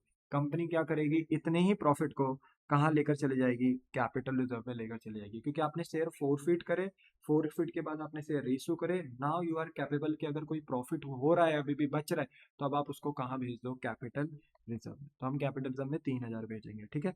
तो बोलो एंट्री आपको समझ में आई। अभी जब मैं कैपिटल रिजर्व की एंट्री करूंगा तो वो एक साथ लगा दूंगा, पर याद रखना शेयर फोरफीचर की एंट्री अलग करो, हर एक शेयर होल्डर की जिन्होंने कॉल इन एरर किया, जिनके शेयर आप फोरफिट कर रहे हो, और रेशियो की भी एंट्री आप क्या करें, अलग अलग करें। हाँ, कैपिटल रिजर्व आप रफ में निकाल दीजिए, ठीक है, और फिर उसको एक साथ भेज दीजिए कहाँ, कैपिटल रिजर्व में, ठीक है। ऐसे ही हम ना फिर नेक्स्ट एंट्री पास कर रहे हैं अपनी 13th एंट्री, जो कि है एप्लीकेंट नंबर 2 का रीइशू, ठीक है। तो उसके कितने शेयर इशू हो रहे हैं, 300। अच्छा, कैंसिल कितने करे थे पता है, एप्लीकेंट नंबर 2 के हमने कितने शेयर कैंसिल करे थे, कितने शेयर फॉरफिट करे थे, 900, पर हम उसके शेयर रीइशू ही सिर्फ कितने कर रहे हैं, 300। तो वही बात है, कंपनी 300 शेयर पे 8 रुपए मांग रही है, तो 2400 रुपये कंपनी के बैंक अकाउंट में आए होंगे, पर कंपनी ने ये शेयर फुली पेड अप पे दिए हैं। तो कंपनी ने ओनरशिप कितनी दी थी, 10 रुपए के हिसाब से, क्योंकि एक शेयर का मैक्सिमम प्राइस कितना है, 10। तो 300 इंटू 10, 3000 से ओनरशिप दी, पर कंपनी के पास बैंक में कितने आए, 300 शेयर पे 8 रुपए। कौन से शेयर्स पे, जो शेयर होल्डर नंबर 2 से बिलोंग करते थे, वो हमने किसी और को अब री इशू करे, तो 300 इंटू 8 करे तो 2400 रुपये कंपनी के बैंक अकाउंट में आ गए। तो बताइए कंपनी को कितने रुपए का नुकसान हुआ, 300 शेयर पे 2 रुपए का नुकसान हुआ, तो 300 इंटू 2, 600 रुपये का कंपनी को नुकसान हुआ। इस नुकसान का नाम कंपनी रीइशू में क्या रखती है, शेयर फोरफीचर, क्योंकि इसी नुकसान को हम जब ये शेयर फोरफिट करे होंगे हमने पहले, तो हमें फायदा भी हुआ होगा, तो फायदा हुआ शेयर फोरफीचर से, और यही फोरफीचर शेयर जब हम आज रीइशू कर रहे हैं तो हमें नुकसान हो रहा है, तो इसका वही नाम हम क्या रख देते हैं, शेयर फोरफीचर। डिस्काउंट नहीं रखते शेयर फोरफीचर, और इन्हें आपस में क्या कर देते हैं, कैंसिल। और जैसे ही इन्हें आपस में कैंसिल करेंगे बेटा, तो हमें पता चल जाएगा कि हम कितना प्रॉफिट कैपिटल रिजर्व में लेकर जा सकते हैं। पर कैच ये है कि आपने रीइशू कितना करा है, 300 शेयर, और आपने फोरफिट कितने करे थे, शेयर होल्डर नंबर 2 के 900 शेयर। तो ये जो 6000 का मुनाफा हुआ है ना बेटा आपको शेयर फोरफिट करने के टाइम पे, ये हुआ है 900 शेयर पे, ये हुआ है 900 शेयर पे। हमें इसको क्या करना है कि 300 शेयर पे कन्वर्ट करना है। अब वो ऐसा इसलिए करना है बेटा कि मान लो एक रिंग में दो वेट क्लास के बॉक्सर है, मान लो एक 50 किलो का है, एक 100 किलो का है, तो दोनों तो बॉक्सर है, ठीक है, बट क्या दोनों का कंपैरिजन किया जा सकता है, भाई एक का वेट क्लास है 50 kg, एक का वेट क्लास है 100 kg। भाई अगर 100 kg वाला अपने एक मुक्का मारेगा ना, तो वो 50 kg वाला वैसे ही गिर जाएगा, दोनों का आपस में कोई कंपैरिजन नहीं है। भाई अगर मुझे कंपैरिजन करना है तो 50 का 50 वाले के साथ कर सकता हूँ, 100 का 100 वाले के साथ कर सकता हूँ, सेम बेटा। ये 6000 का जो मुनाफा हुआ है ना मेरे को, ये 900 शेयर पे हुआ है, पर मुझे तो यही मुनाफा ढूंढना है 300 शेयर पे, क्योंकि 6000 का मुनाफा 900 शेयर पे है, और ये जो 600 रुपये का नुकसान हो रहा है एप्लीकेंट नंबर 2 के, जब शेयर मैं रीइशू कर रहा हूँ किसी और को, तो ये 600 का जो नुकसान हो रहा है मुझे, ये 300 शेयर पे हो रहा है, तो शेयर ही अलग है ना। ये 300 शेयर का नुकसान है, और ये फायदा 6000 शेयर का है। इस सॉरी 900 शेयर पे ये फायदा है 6000 का। तो इसलिए मैं यहाँ पर ना क्या करूंगा, रफ में जाकर, ये यहाँ बिल्कुल ठीक है, हम चेंज नहीं करेंगे, हम रफ में जाएंगे, हम कहेंगे अगर ये 6000 का मुनाफा कितने शेयर पे, 900 शेयर पे, 6000 का मुनाफा 600 शेयर पे है, तो अगर हम इसे खींच के लेके जाते हैं ना, अगर 300 शेयर पे, कितने शेयर पे, 300 शेयर पे, तो आप काट कर अपना आंसर निकाल सकते हो, 2 जीरो से 2 जीरो कैंसिल, ठीक है, और 3 1 जा 3, 3 3 जा ये हो जाएगा, 3 से आप इसको 2000 टाइम काटोगे तो अपना आंसर निकल जाएगा। तो प्रोपोर्शनेटली अगर आप इसे निकालते हो 300 शेयर पे, तो 6000 का मुनाफा है 900 शेयर पे, बट अगर आप इसे 300 शेयर के हिसाब से निकालते हो, तो 300 शेयर के हिसाब से यही मुनाफा कितना बैठता है, 2000। तो अब आप 2000 में से ना माइनस करा सकते हो कितना, 600, क्योंकि वो 2000 का मुनाफा आया है 300 के हिसाब से, और ये 600 का नुकसान भी आया है 300 के हिसाब से, मैच कर गया। तो अब 2000 में से अगर ना 600 माइनस करते हो ना, तो अभी भी मुनाफे में कितना बचा हुआ है, 1400 रुपये, वो कहाँ चला जाएगा, कैपिटल रिजर्व में।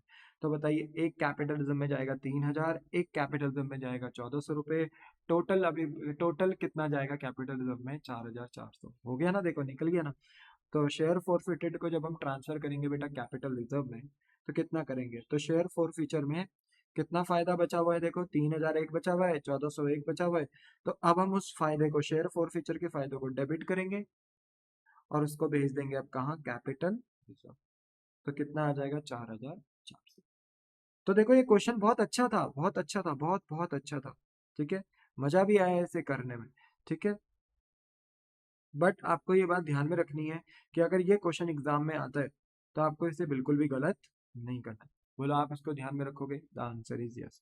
तो इसी के साथ बेटा हमारा आज का ना ये क्वेश्चन भी होता है खत्म। आप ये क्वेश्चन नोट कर लो, ठीक है।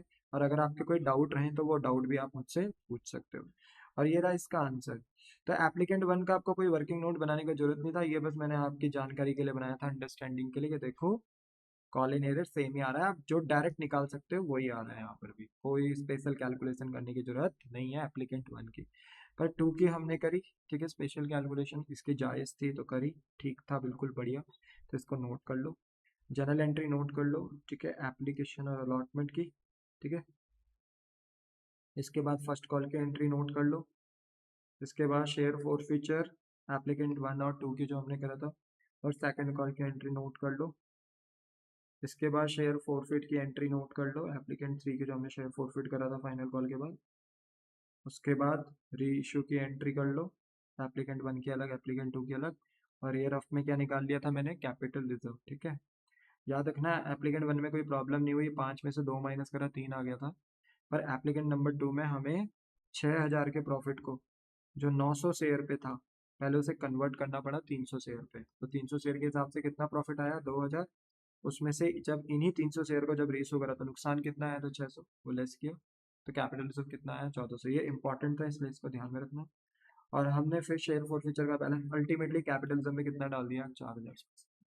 तो आई थिंक सो बेटा ये क्वेश्चन आपको समझ में आया हो। और अगर आपके कोई भी डाउट इस क्वेश्चन में रहे हो तो आप अपने डाउट्स को ना बेटा as fast possible comment section में डाल सकते हो, मैं जल्दी जल्दी उनका आंसर करने का कोशिश करूंगा, ठीक है। और हो सके तो बेटा इस वीडियो को ज़्यादा से ज़्यादा लाइक शेयर सब्सक्राइब करें। अपने फ्रेंड्स और क्लासमेट के बीच में आप इस वीडियो को शेयर कर सकते हैं, ठीक है। इससे मुझे मोटिवेशन मिलेगा। अल्टीमेटली गोल मेरा यही है बेटा कि आपको टॉपिक्स ईजी तरीके से समझ में आ जाए। ठीक है, मैं एक्सप्लेनेशन में ज़्यादा समय देता हूँ बेटा, पर मेरी कोशिश ये रहती है कि आप हर चीज़ का लॉजिक समझ पाओ, ठीक है। तो मिलता हूँ नेक्स्ट क्लास में बेटा, आपको टाटा बाय बाय, सयोनारा।